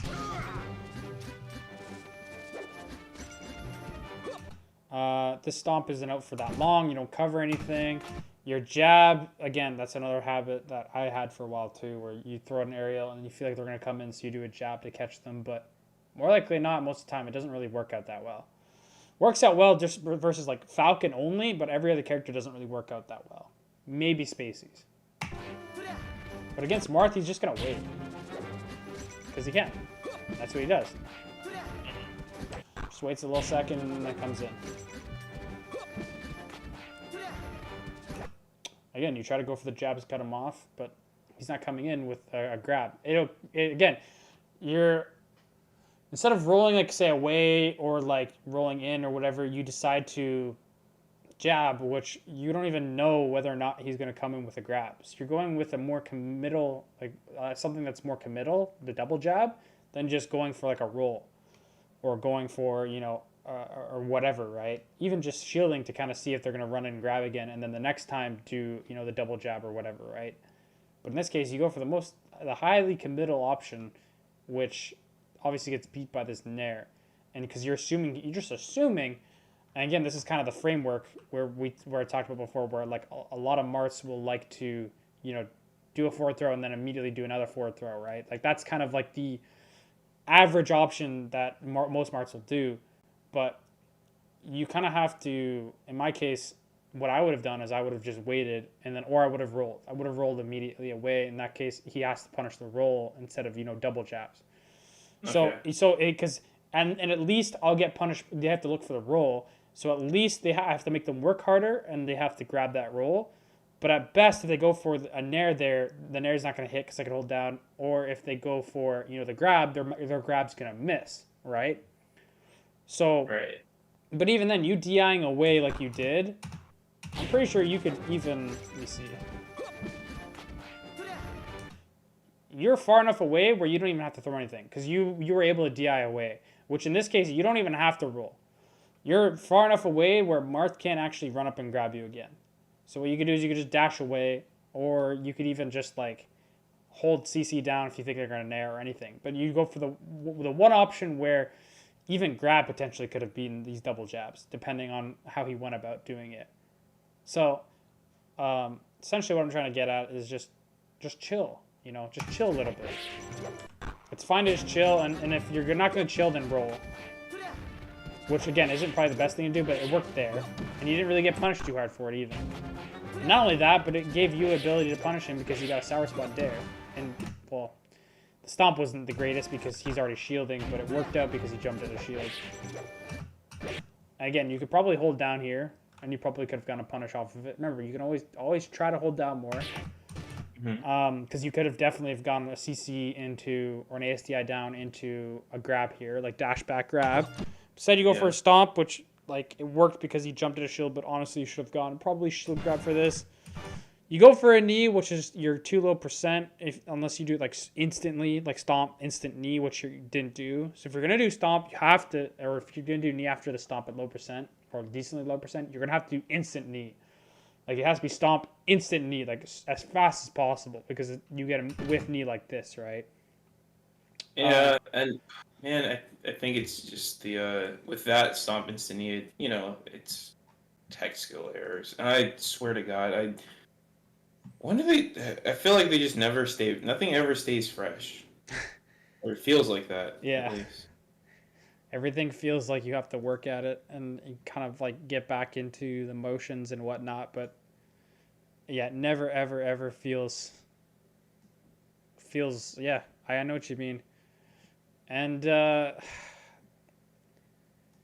honestly, it just kind of comes down to being more comfortable just performing, right? Performing these actions under pressure. And the only way you kind of get better at certain things is you look at it like this, and you really become aware of, your issues. And then also you just iron out the issues. You look at, like, okay, I keep missing, my L cancels here. Okay, let me just practice doing this and keep doing it, right? In solo practice, or just going on ranked and really try to not miss any of your L cancels. Like, just being a little bit more aware about certain things is the only way to kind of get better at it. And really working down the muscle memory behind these specific actions, right? Because, like, if you're playing an instrument, you're messing up a specific part, you're gonna break down that part until you get it perfect, right? Or at least that's what I would do. Same goes with melee. If I'm messing up my wave dashes, I'm going to work them down to the bone until I get to the point where I can do them in my sleep.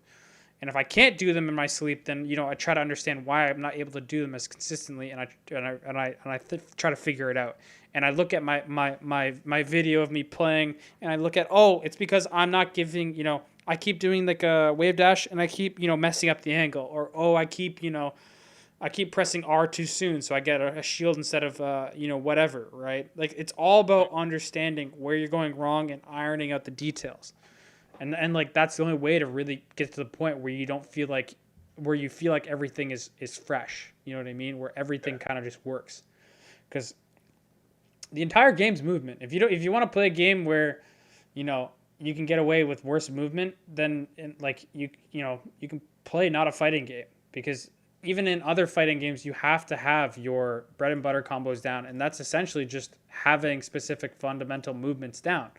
Like, if you were to play Street Fighter, it's about, getting your, like, if you're Ryu, it's about getting your low forward into a fireball. Like, stuff like that is like getting your stomp to knee. Obviously, in Melee, it's a little bit more difficult because percents come into play, but the idea still kind of is there, that you need to be able to have these specific fundamentals down, because otherwise you can't lead into playing the actual game. You're just stuck dealing with technical flubs, and you never actually improve or play actual Melee. So it really just comes down to just ironing out your ability, your fundamentals, which it's boring to say, but it's just kind of what it is. Just getting more comfortable with the muscle memory to the point where it's second nature. Like, if I had to do, a wave dash back, I could do that with my eyes closed, or a shield pivot wave dash back, I could do that with my eyes closed. I could do a stomp knee with my eyes closed. I wouldn't even have to see anything. I can just do it off of feel. Certain thing, hack stashing, back in the day, I was able to do it with my eyes closed. I would just do it by sound alone. And even without sound, I was able to do it just by timing alone. Like, stuff like that. Like, it's just getting more comfortable and being so exact with your movement that, you can do what you want. And then at that point, it just comes down to just choosing the right option, choosing the, and doing the right mix-ups instead of it being, did I hit my L cancel? Oh, I hit my L cancel, then I can maybe get this knee. Or, Okay. you know what I mean? Or I CC this, I can maybe get this grab. It's like, no, now I can CC and do this option, and if it doesn't work, it doesn't work out, and I can do a different one next time. I was gonna ask what's like a good practice routine, because I think what it is that I have too many, there's too many goddamn things to work. Yeah, you have a lot to work on. It's honestly, it just comes down to, I think Sechi had a specific tweet in regards to movement, which I think is on the bot, which is, I think it's exclamation mark movement. I don't actually remember what it's called. But the bot has a lot of ways, a lot of things to practice, but specifically there's one tweet that Sechi made. I think it's under movement, or it's exclamation mark practice or something like that. I forget exactly. But the idea is to practice specific sequences where you have to be solid with the rest of your fundamentals. Otherwise, it's not going to come out properly. And what I mean by that, it's like you might have like the tweet says, you may be able to do all these things individually. Let me share my screen one. You may be able to do all these. So the original tweet was, how do I improve my movement? And essentially, Sechi told, I think it was Libers, like a Fox player from Wales or UK.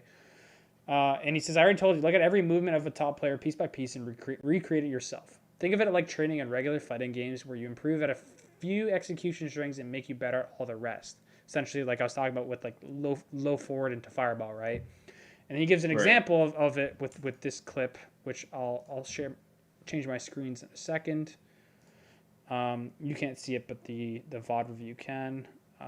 Screen, change windows, right here. Right, so you can see this, and you'll see specifically what he does. And I think Sechi says it's does dash, wave dash, dash forward, dash back, dash forward, short hop drill, instant fast fall, dash forward, pivot, wave dash back, dash dance. And it starts around after he kills Nana, or after he kills Popo. So you see, dash, wave back. So what does he do? When does he do it? I don't actually know. I thought he just did it. Did he do that? He did it a while ago. Did he do drill? Oh, maybe it was that stock that. Maybe it was here.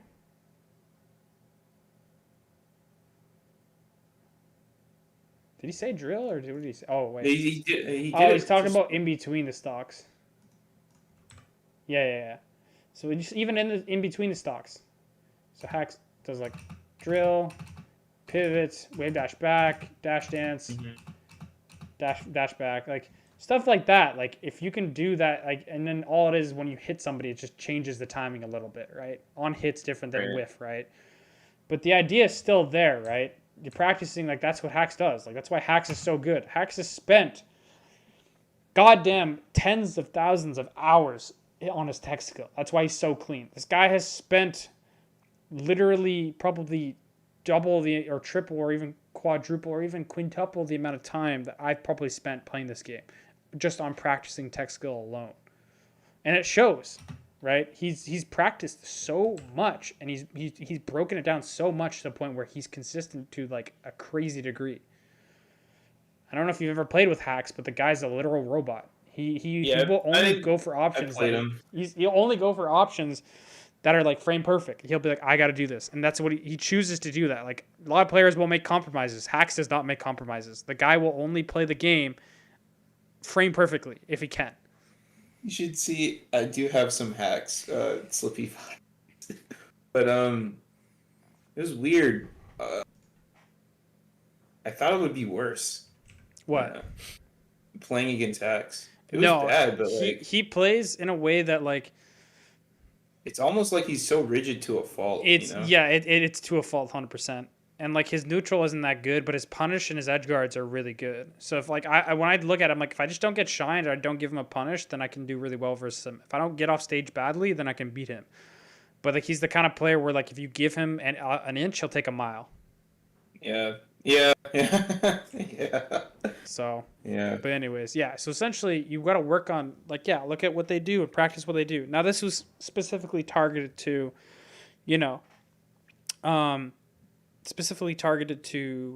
foxes. But an example of that I did when I first started these three Ice vs Yappy. This happened 8 years ago, and I saw this probably like I started 2014 summer, but I didn't really start going terms until 2015. Now, I watched this around 2014, 2015, and it was around I think 3 minutes in where he does it right here. So this specific thing I worked on probably for hours and hours and hours. Wait, do it again. Do it again. Do it Yeah, again. yeah, I haven't played it yet. You'll see it in a second. Not this. Right here. It starts right after here. Oh, God damn. I practiced that for hours and hours and hours and hours and hours and hours and hours and hours and hours until I got it. Move the control stick down fast. It feels like I can't do it fast enough. Like I see Gatsu do it like I saw Gatsu, Westballs does it like really smooth. Well, here, do you believe that you can do it or no? I think I can. It's just that holy fucking shit. I can do like part of it. But this Like, right here is like something you have to like. Yappy's probably spent countless hours practicing doing that, right? And that right there is just something that you just have to keep working on. It just comes with you doing it God knows how many times, and eventually it just becomes second nature. Right? Like I remember it was something similar with what was it? The first ledge thing that I learned way back in like 2015 that I don't ever use because I forgot it was like a Waveland double jump back on platform on side plaque. Like the shit that Wizrub doesn't really do anymore, but he still kind of does. Mm-hmm. Like that, I was like, oh shit! That I thought it was so cool, and that was the first thing I learned. That was like, quote unquote, cool. If you really want to get better at stuff, just watch Weedlord and try and mimic what he does, right? I don't know. Even versus a lame ass player like NMW, I bet you Weedlord will still do something crazy. Like he starts off the game. I'm pretty sure he's neutral falcon. Starts off the game with a knee edge cancel just for shits. Right? Like look at this. The guy just decides to just go for the crazy shit. What other falcon does that? Like if you practice what he does, you're just gonna get to a point where you're just gonna be crazy. That's what Squid the Cat does, and look at Squid the Cat's movement. Now, Squid the Cat has other issues with just, how he thinks about the game and his neutral and whatnot, but his movement, his tech skill is amazing because he just practiced this until he got it frame perfect. All right. Man. Damn, now I want to get to practicing right now. And it really just comes... Nice dash back. Yeah, and like... the full length of the dash, too. Like, look at this. That right there, he's like full hop, fast fall. Oh my god, such a good bait. That's like such an amazing. That's something JoJo would do actually. I don't know if you know who JoJo is. The Falcon. I know JoJo's Falcon. Yeah. Did he do a backflip to get the perfect waveland or? Probably. I think he already did double jump. I think he did double jump. Yeah, he did double jump. He did double jump because because he could do like it just looks weird, right? And that's an amazing back air because. Especially versus someone like NMW, who's just going to, like, stand still.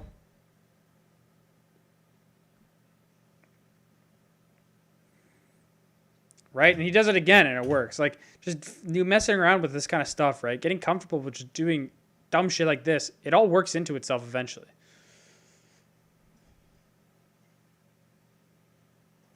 He wins this set? Who, Weedlord? Yeah. Probably. NMW plays like an ape. Whoa. I don't know NMW that well, but he plays in a way that Falcon shouldn't be played. He does a lot of sick stuff, but he has a lot of bad ideas about the game. A lot of bad ideas. Like he used to believe that doing Foxtrot tech chases were better than doing dash wave dash for a long time. Maybe they have their purpose. I don't know. I But don't then, think they're but then he does better. very, very technical stuff like this. Like he hits very, very. He's very clean in a lot of ways. Like look at that. This guy ran Wait, past. did he cry? Oh, did he do the? No, Oh, no, okay, never no. mind. He did. Damn. He did crouch turnaround. He did the crouch one. Oh my god, I've only done that like once out of like He 100 times. he also practiced. Fuck. He also practiced. I remember because I asked him. I asked. I think it was SSBM Reddit back in like 2015 whether or not doing pivot ledge grab like that is consistent. And he said it's not worth the practice. And he's like the only person who's actually been able to do it like semi consistently, like not out of neutral get up. Like that's part of the reason I don't even try to run across the stage. I jump now. Like when I saw the GIF that Rockman posted in the cookbook, I was like, okay, this is useful. And I realized like either I have a box or this is gonna take like over a month of just doing nothing with this. Yeah, no, But, I used to do the jump a lot too. Because I'm like, dude, Falcon can just fly across the stage, but why do I need to run? But you know, unless the platform's in the way. Yeah. But you notice how he just does a lot of unnecessary shit, really, right? Like he'll do a lot of wavelengths here, a lot of this and a lot of that, you know. Like that's the kind of idea you gotta have, but not in tournament, but in practice matches, but just in like you doing solo practice. You just do stuff like this where it gets to the point where it's super comfortable. Okay. Damn, because I was about to. I want to schedule for another lesson, but I don't want to like schedule for it too close where it's. I need to, there needs to be some time. There needs to be, yeah. You need to play and implement a little bit of stuff, right? Now, don't get me wrong. I called. Sorry to cut you off. I called NMW an ape, but he also does a lot of good things. Like, don't get me wrong. The guy definitely does a lot of good things, but I just have a lot of disagreements with different philosophies. That's what all the fucking Falcons say about each other. Like I remember there was a VOD of SCJ saying something similar to Gatsu. Like we're cool, but I mean the 20 GX Falcons they play Falcon in such a gimmicky way, and in a way that like it works because it's melee. But if it worked in like if it was a different game where melee didn't have a sandboxy of a nature, it wouldn't work. And what I mean by that is a lot of the techniques they choose are ones that just happen to work because of the nature of melee, and that's just how it is. And like that, and the thing is, you have to respect it at the end of the day, and that's why S2J and None have their grievances about it, is because they come from the idea of playing a more honest game, whereas 20GX says, screw that, I'm just going to play Falcon in such a degenerate way.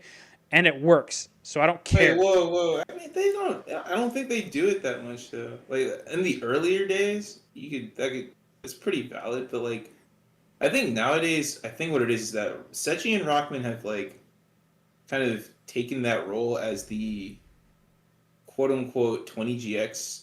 Like they're not actually, but if you were to ask a non-Falcon main, like the state of affairs and like how Falcon's development's been going around, like those two have been kind of active, and so we're seeing more people go for less stationary, I guess, tactics. Like some of these reversals involve like edge cancels. Like I describe it as he's like parsing None in STJ and like putting it for display for other Falcons to see and implement. Because it's like insane what they do. Because I always had similar thoughts where I was like, Wizrobe's so consistent, but like when you see some of the peaks of the other Falcons, and they really bring out like the best of this character when he's just not like, not a robot. Yeah, not a stationary robot, not a punish monkey.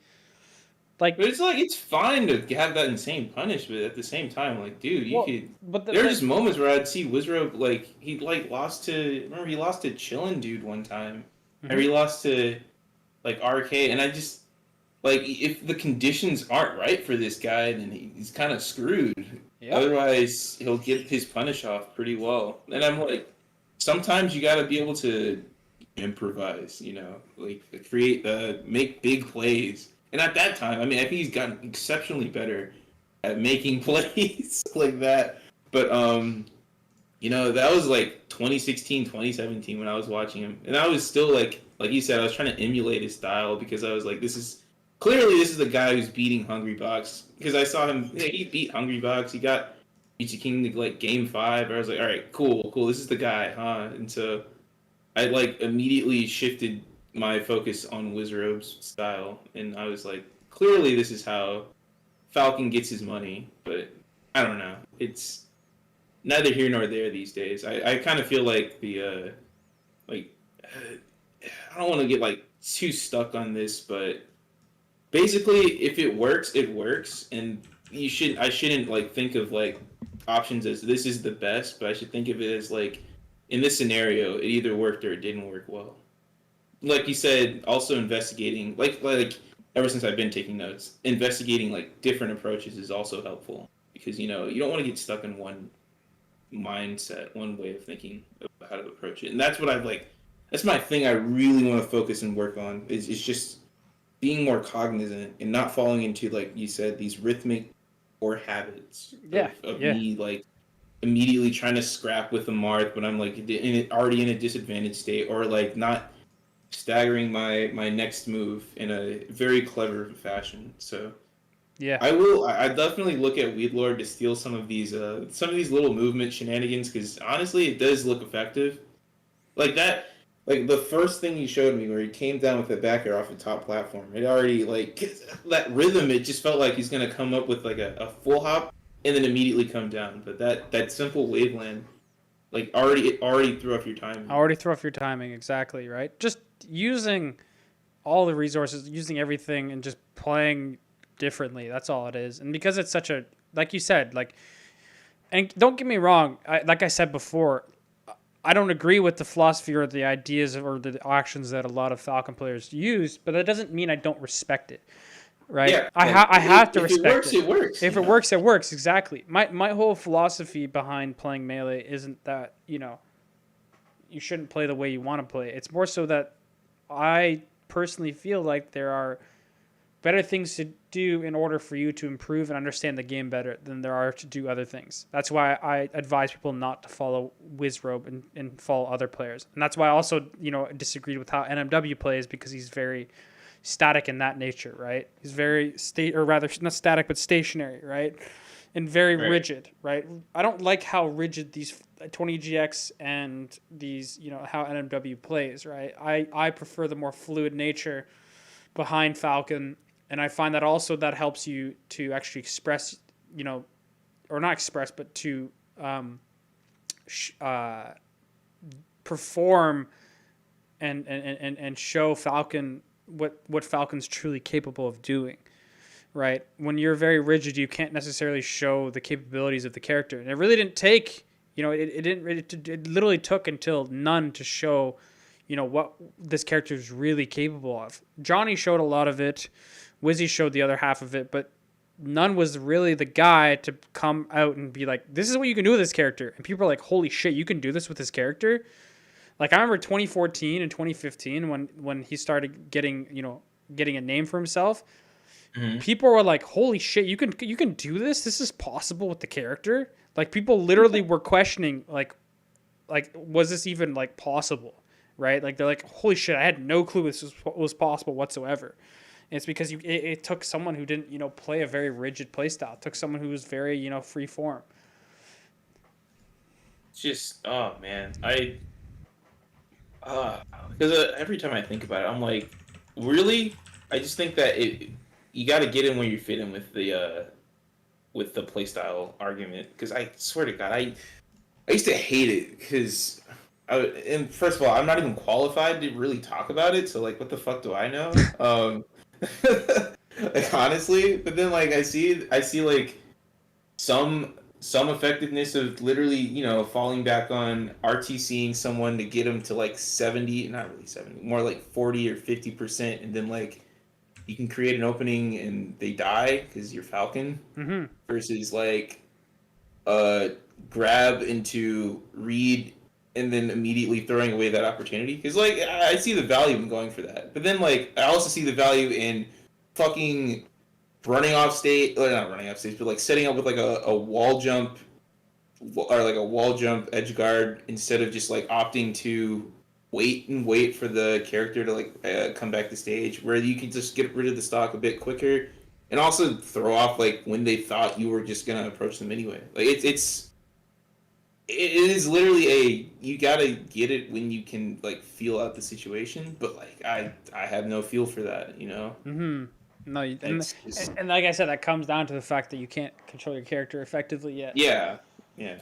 So you never. That So was like you the no, like that's honestly the story for like 95% of melee players is that they never get to a proficient enough tech skill like level that they start Mhm. to ask the appropriate questions to help to facilitate improvement, right? So I there's only avoid that because it's like I remember I had a lesson with you know I because Sleepy is in my area at the time. It was like in 2019 I asked for a lesson, and like that was the first thing I asked. It was like he asked me like what's your goal, and I said I want to be able to control this character.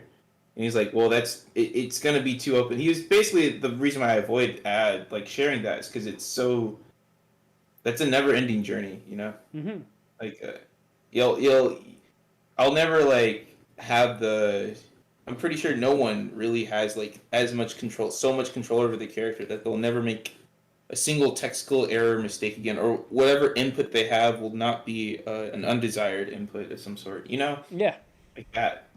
Like that's unattainable. So like it's not like I ignore it. It's just more so that like I don't want to make it the forefront, but it really at the back of my mind, and I do always keep that in mind. You know? For in your case it should be until you get to the point where like because like obviously you're correct in saying that you'll never make a technical mistake, but at the same time there's a difference between making a technical mistake and like making many and many and many technical mistakes, right? Like Yeah, when I and watch doing the same mistakes in the over and same over again. mistakes, right? That's completely different. Like when I play melee and I watch myself play melee, I'm making mistakes, but I'm not making the same mistakes as often as you are per se, right? Or like same with like the best players in the world, they're not making technical mistakes as much as you are at all, or as much as I am even, right? So it's I get what you mean where you don't want it to be in the forefront of your mind, but it kind of has to be at this point.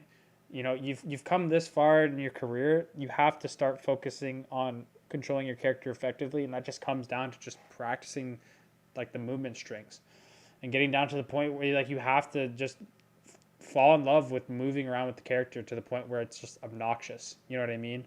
Like you'll play versus Yeah, people and be like, "Oh, this guy just moves so goddamn much." That's the point where you gotta get to, because otherwise you're never gonna be comfortable. But what I was saying before about how like no like the it took none to break the mold. It's because he does stuff like this. Mind you, that was in like probably like 2017 2018 or or no 2017. Yeah, 2017 or even 2016 I think it was. Like the guy was doing things that no other Falcons were doing. and now Now it's like a bad that's not the combo, norm, but it's like the and this was 2019. Yeah, yeah, that's versus Poop, who's like a really good Falcon too. damn, damn. Poop's a really Huh. good Falcon. Stuff like this, right? Like doing gimmicks like this, like you know what I mean, like gentleman into Raptor boost into down throw, stomp, that, like you know what I mean, like that's versus SFAT. SFAT's freaking crazy good, man. But he shows you that you can do a lot of this dumb stuff.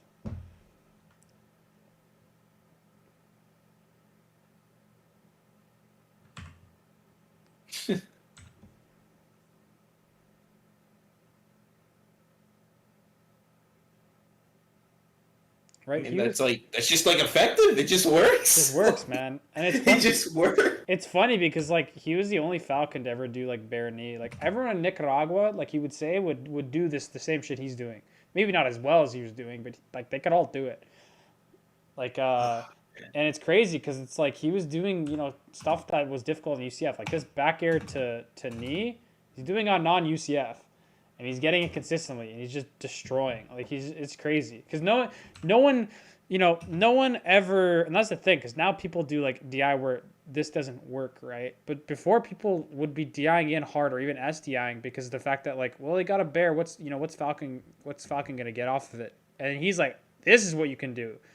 You can get a freaking combo and you can kill and live. Like, no one was doing this stuff.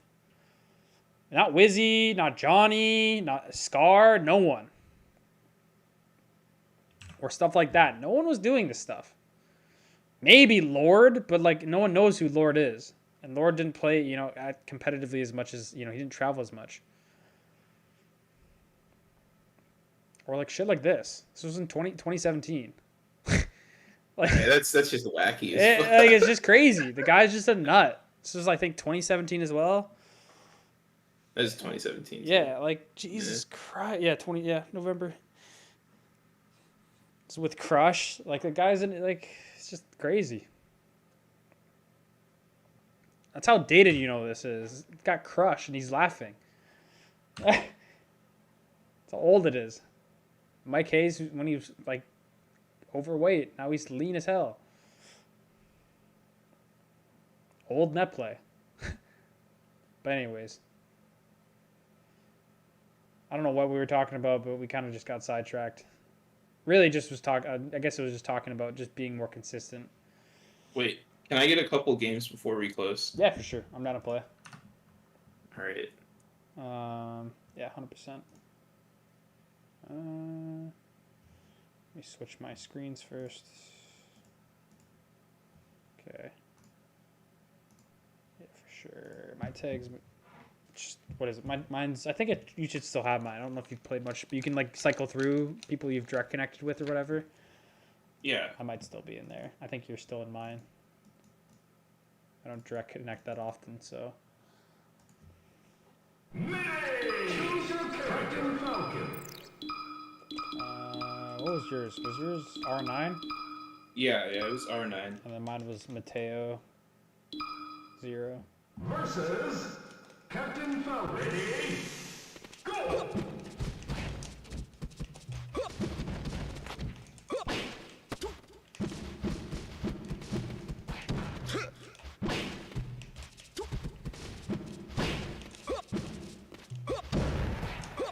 Oh, what the?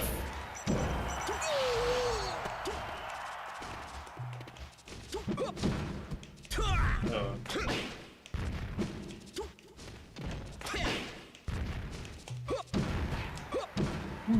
All right.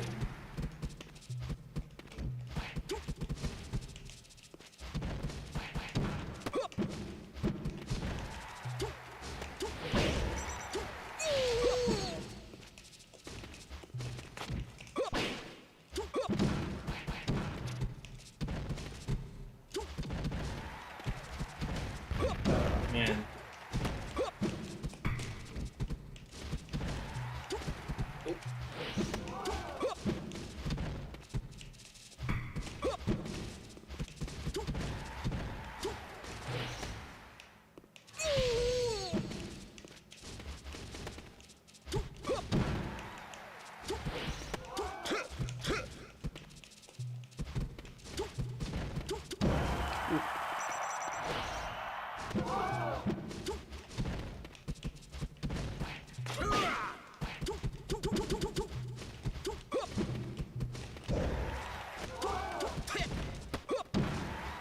No, nice.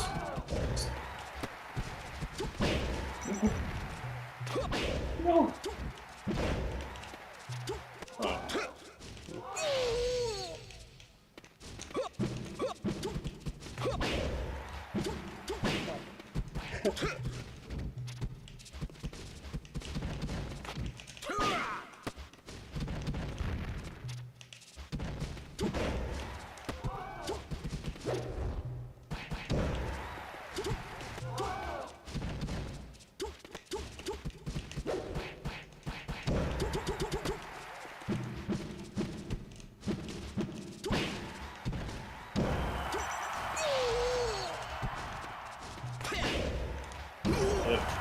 Yeah, like, why are you shielding? Why are you center stage? Why are you shielding there, right?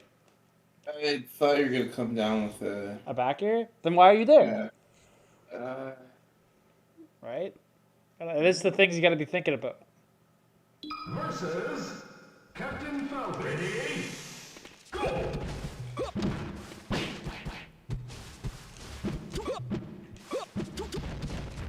Oh. That was... God damn, that was precise.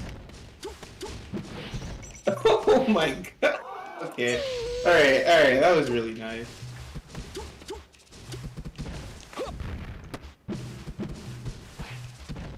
Hey, we got it. Nope. Alright, I'm clearly missing too many texts, and you're like covering with the nice jab reset. Oh shit. Oh, fuck. See, what are you doing? What are you doing? Go to ledge, man. See what I'm gonna do? I'm gonna go to ledge. What are you gonna do?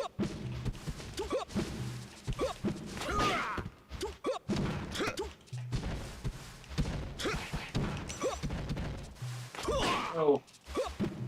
Oh, nice. Yes.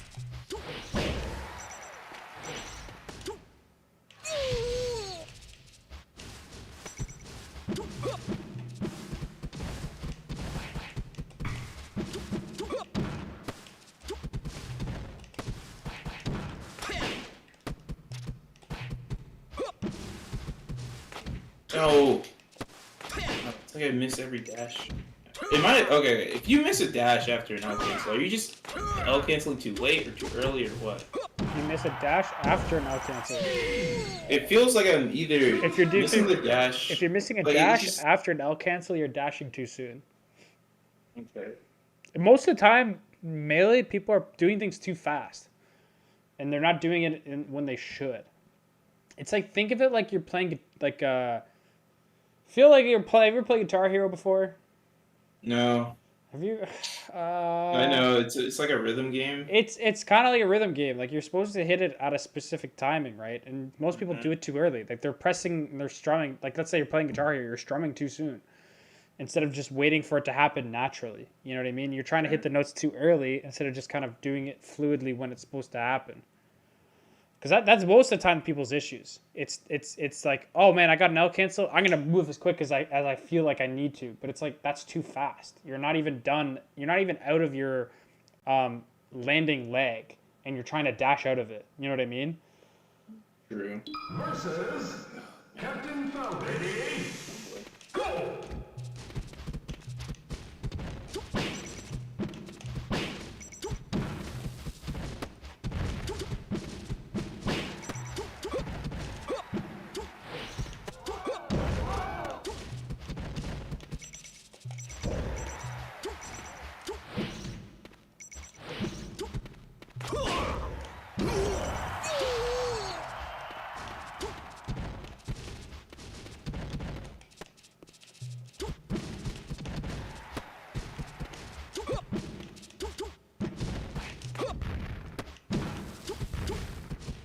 What? Randall.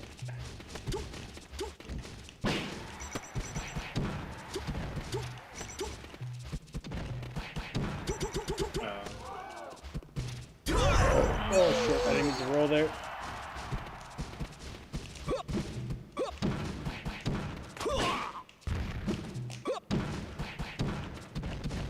Oh my god.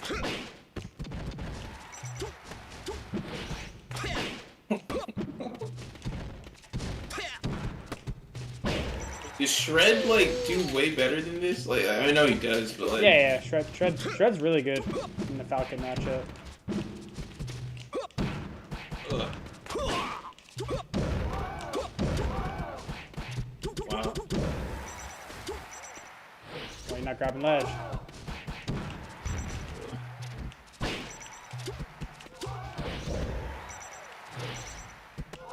See, I didn't grab ledge, but I'm up 3 stocks.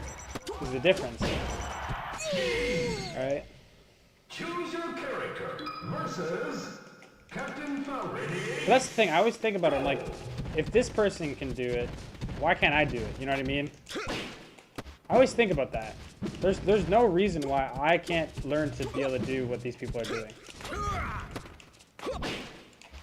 It might take some time, What the? That's really weird. Might take some time, and it might take a lot of time, but I should be able to do it. There's nothing about video games, other than outside maybe raw reaction time sometimes, that I shouldn't be able to do. And even then, I had pretty good reaction time because we saw that one time. And I feel like to a degree, you can train your reactions to be pretty good. What? Okay, how do you... I don't understand. Can you meteor cancel with jump or just up B or both? Both, but you can get locked out of it. Meteor cancel works the same as tech, where if you tech and you can get locked out of tech, you can get locked out of meteor canceling. So if you like spam it, it's not gonna work. But if you time it, it's gonna work.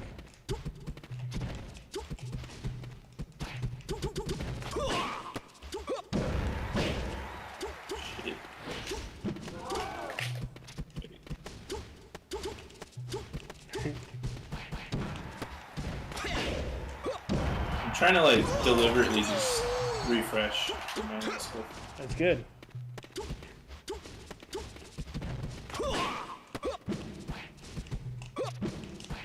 See, like that's good. That's what Wizzy does a lot.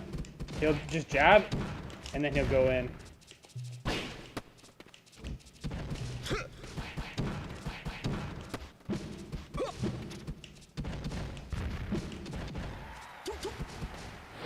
Oh, scrap ledge. What? Damn.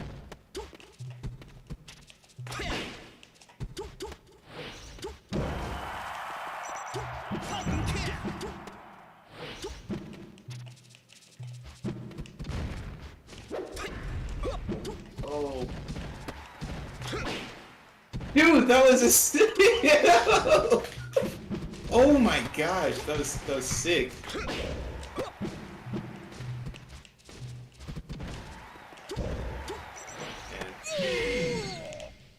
Choose your character. Versus Captain Falcon. Ready? Go!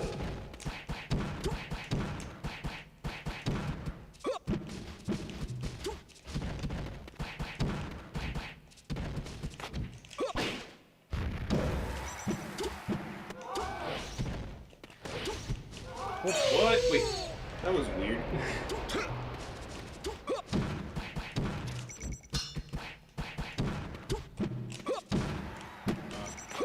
Dash back too early.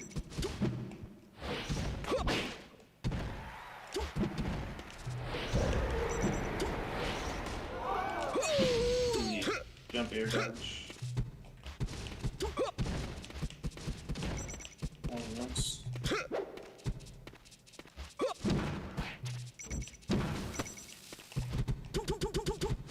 Trying to do something, but I'm fucking up.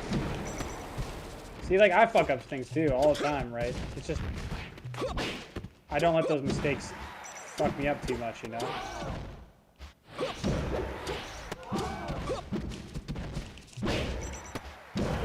I got super lucky. They missed the trick. Yeah. I think it was this. That was the up air. That. It was like this or something. Or it was, maybe it was, 'cause I don't think a lot of Oh, are you people... talking about the short hop where you do a double up air with the short hop instead? Yeah. Yeah, That shit is actually kind of hard. Yeah, I think it was that. It was that. He was like, you could just do short hop. You can just do short hop instant up air. Like that. He's like, no one's coming past that. Oh, good. I used to be a little more consistent with short hop, instant short hop up air with C stick.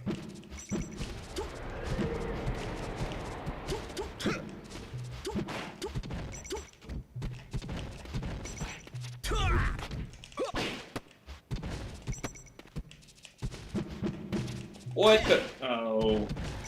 So right there. Got ledge. I'm fucked up. Oh. I'm gonna live somehow. Alright, I gotta play lamer. I gotta play super lame. Holy shit. I did not choose the stage. I swear to God. No. You can play lame however you want.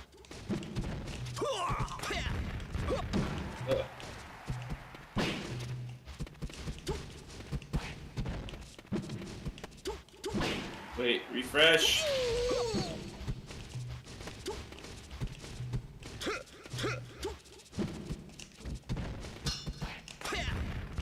And right there, it was like what Pipsqueak did in that tweet versus that Mark, where you just like sometimes you want to dash in a little slower, and it kind of helps. But like I've only been trying it very recently, like within this week.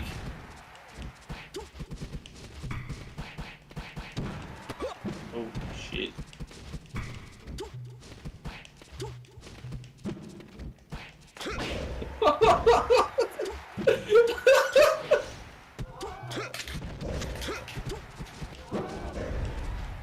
Got absolutely schmixed.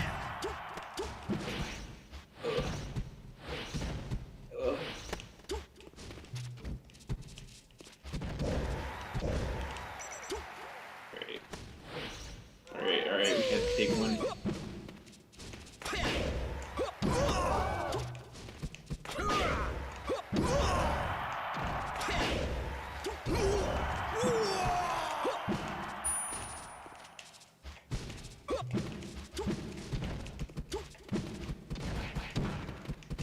No.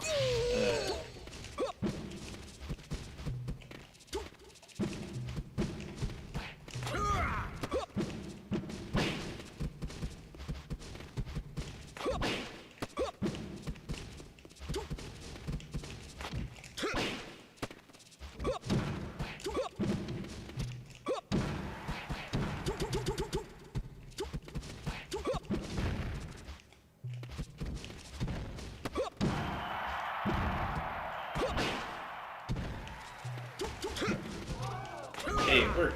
Nice. Alright, not really.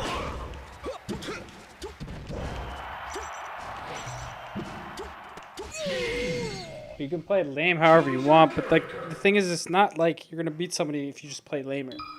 You're gonna beat someone if you outplay them. Oh my god.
Choose your character versus Captain How I think about mistakes at the ledge, I basically think if I mess up at the ledge, I'm dead. It's a stock. Versus good players, it really is. Like if I hit that knee,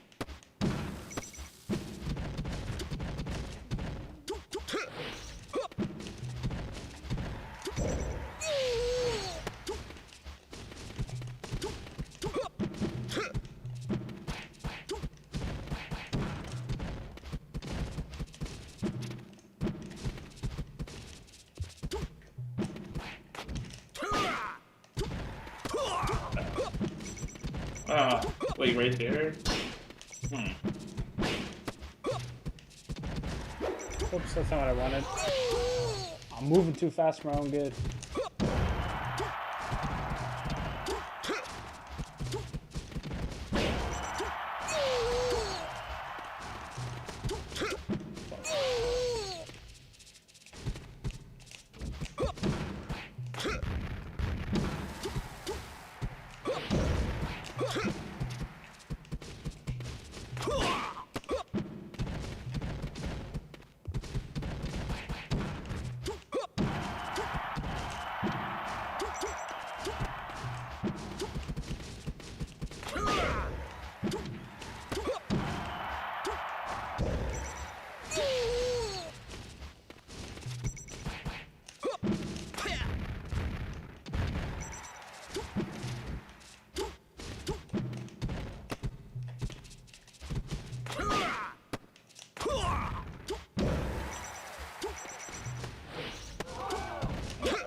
Oh my god, what the hell? See? You mess up one thing and then you die because of it. Versus Captain Falcon. Ready? Go!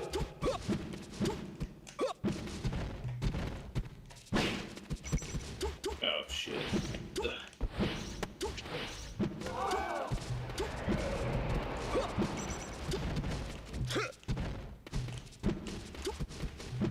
No.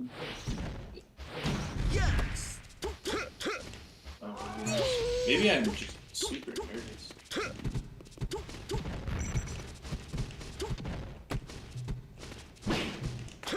Oh.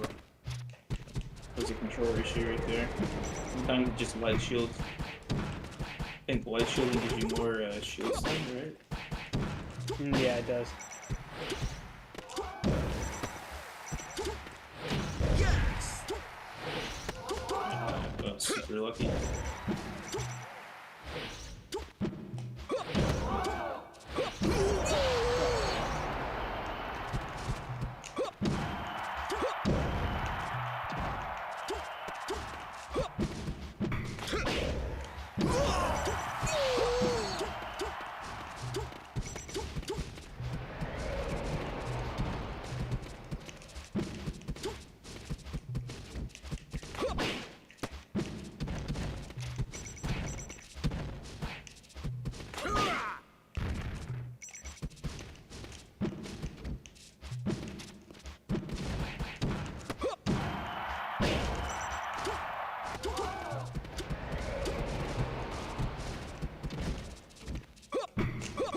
Yeah.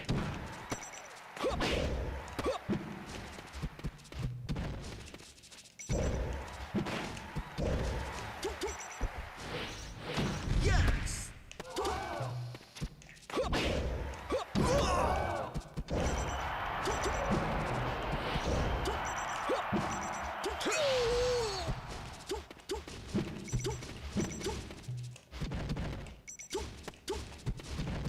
Nice pressure. Those are good nairs. You're catching me off. Those are good. Oh shit. Oh. Oh. Oh my god. How do you space that? Choose your character. How do you space that up there? Or how do you time it, I guess? What? Which up air? The The ledge Titman hop one? up there. Yeah. Oh my god. I don't know how to get that one. I just jump as high as here. I'll show you. Just jump as high as possible, Captain Falcon. and then I just I don't know. Like I go like this, like that. Just jump high. See how high I'm jumping? Yeah. Right. Dude. Ugh. Like that. Okay. Something I can practice. Stuff like that. Like you should be able to do. Dude, this is literally this is the one I know is like this shit. Like that, and then Yeah, like that. hold up, there's another one. I think there's one with like, this is the only other one I know, which is, that's the, I don't know how to do the other one, just on stage. It's just on stage, yeah. You just have to drift forward, right? But it's so slight, right? So It's so slight, but it's like the timing has to be just perfect. So my C stick is starting. I think my C stick has snapback now because I'm getting knee somehow. I don't know if that's me, but yeah. Choose your character versus Captain I don't know, man. Eh, Go! it just all comes with practice and practicing more effectively. Quality over quantity. Practicing strings.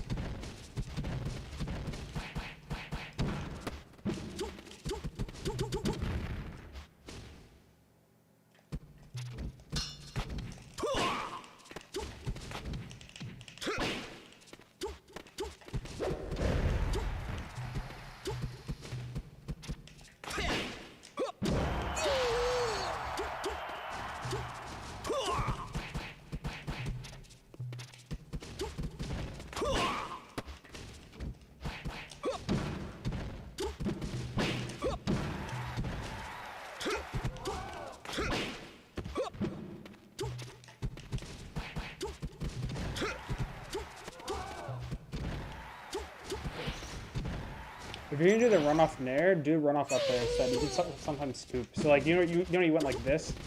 Go like this, because you can actually get pretty low. And you can actually hit a lot of times. Oh, okay. Oh, I'm doing it too late or too early.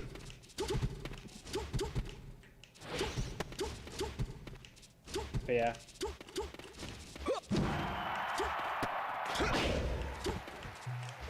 Ugh.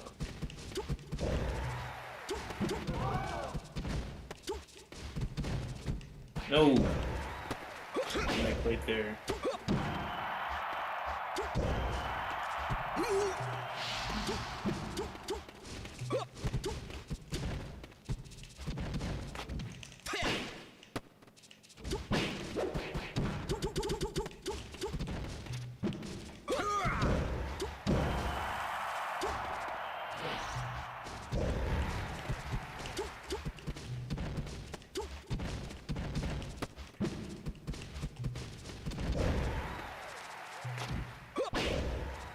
Oh my god.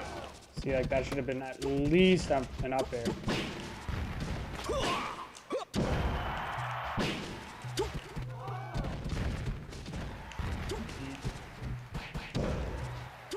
Almost got out of that. Or did I? Oh my god. See?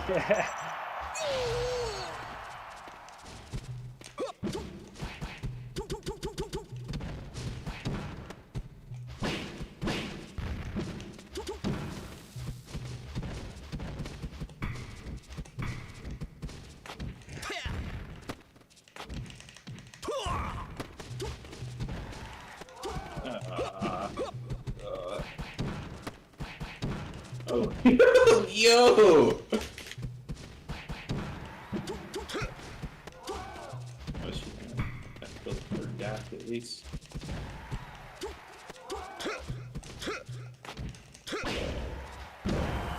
What? You missed that? Because I thought I could jump out. Oh, so GG's. Wait. GG's? Oh my god. Oh.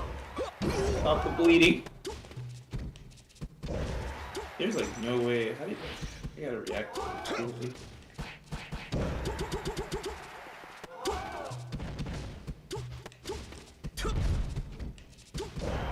Nope. Choose your character. Or a couple more. Okay. I'm just like kind of thinking. Versus Captain Falcon. Ready? I'm like, I really want to enjoy the stage because I see like all the clips that you guys post in the kitchen and dude, you guys are having a blast with this stage and I'm literally miserable. Just have fun with edge canceling, and then you'll eventually stomp an edge cancel, or up air edge cancel, or any edge cancel. That's another thing. Just start just randomly edge canceling stuff. Oh. All right. It doesn't even have to be super good edge cancel. It just has to be, you know.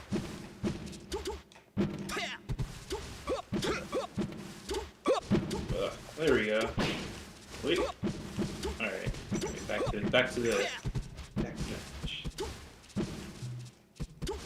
Whoa. Oh shit. Okay.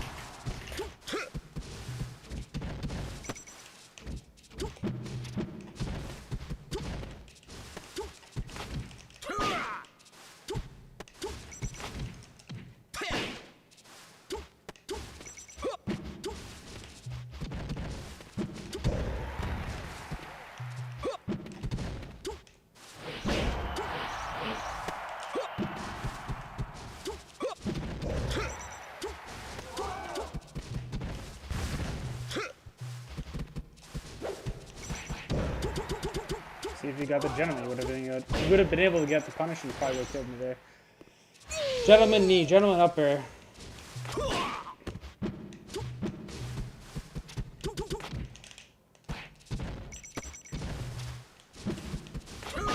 You watch American football? Not really. Even, not really. Wait, what sports do you like to watch? Or do you even like to watch sports? I used to watch a lot of sports, but I don't really watch any sports now. I used to watch soccer, used to watch football a little bit with my friends. I used to watch, I still watch UFC. Yeah. Just because I grew up doing taekwondo and jiu-jitsu and shit. Oh my god, I wish I was flexible to do it. I swear to god. I have a friend, you know Luke, Soap? I already told you probably. Oh yeah, Soap's sick. Yeah, he's on the mats these days. He's not even playing Melee as much. If ever. No. Honestly? Melee is, I'd rather... It's a drug. time sink.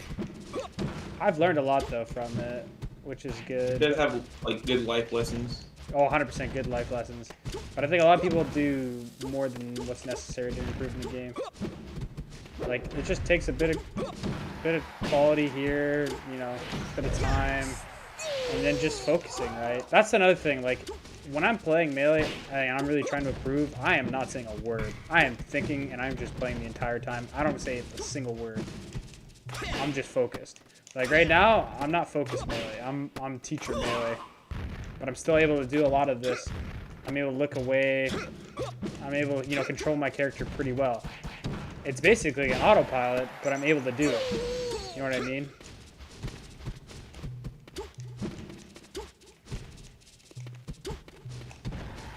Oh.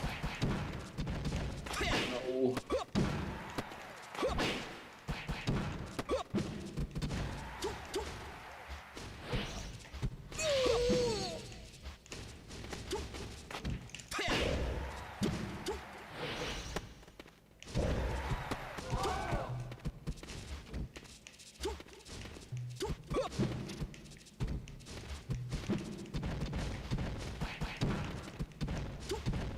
Where did we dash? Nope.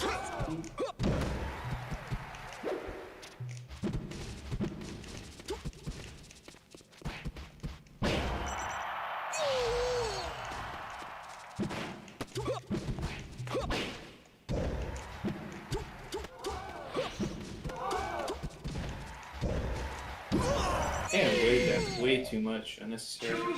Wave dash unnecessarily? Like, after a hit, I will L cancel wave dash. I remember there were times where I'll like get a move, you know, like get an aerial out, either on shield or on hit, and there's like a moment where I just instantly wave dash, and it's like I'm thinking I'm getting the right type of spacing, but you know, you could opt for a shield pivot instead of a wave dash, or simply dash back. Yeah. If you wanted to get if you do the shield pivot for the right spacing. Practice on hit, always running forward. That's the one thing I thought not enough Falcons do. They'll get a hit and they'll wave dash. They'll get a hit and stand still. If you literally just like practice getting a nair and then moving towards where you hit like that, that is honestly like the best. It pays off a lot because that's literally every character. You get a hit, you move forward. You keep moving forward, or you keep moving, right? The more you move in this game, the better. Even like characters like Sheik. Like if you watch Plup Sheik, that guy is always moving. Always. Even with a stationary character like Sheik, he's always moving because always moving is always the best. It's like if you ever played Counter-Strike. The pros, they're always moving. They're always looking different. They're always might be holding an angle, but they keep moving.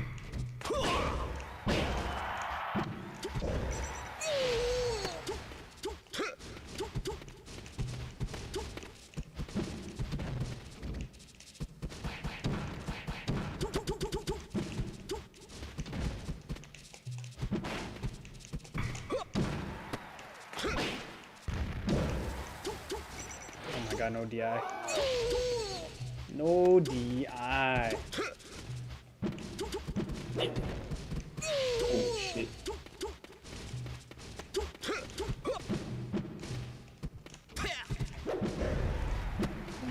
What? It's stuff like that, that kind of recognition where you gotta be like, okay, I won't have enough time to get a knee off of this.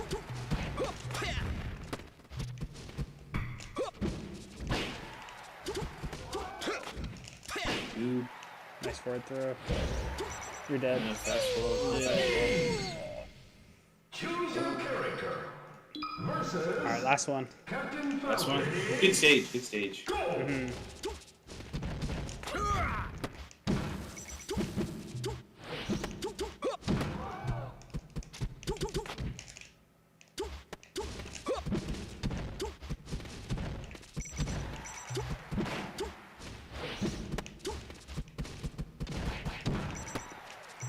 And the second one I deal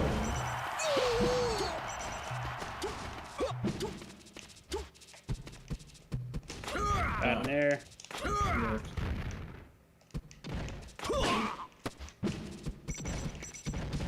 Oh my god, it's like not enough. I never have enough speeds. You just overshot in here. Well, I guess that's why it's overshot. Keep Stop attacking. doing the fucking get up attack. Holy shit.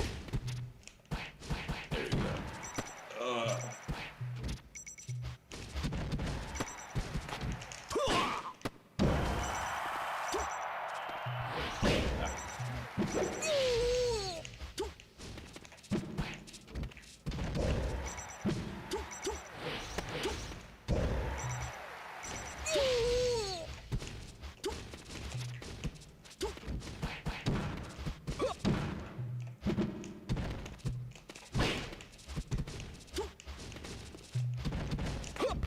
That was a really good drift.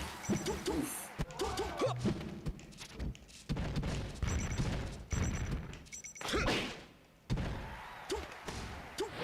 Yes.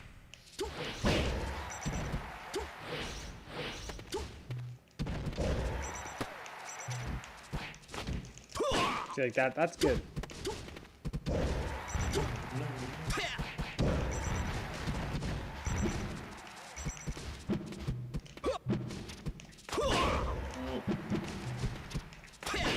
Oh my god, it's ugh.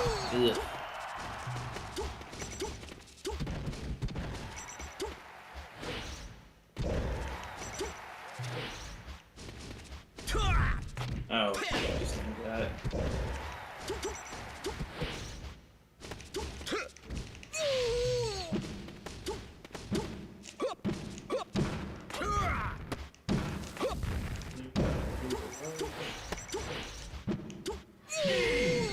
Alright. Choose your character. Oh, dude, thank you so much, though. Let's see here. I want to schedule for another one.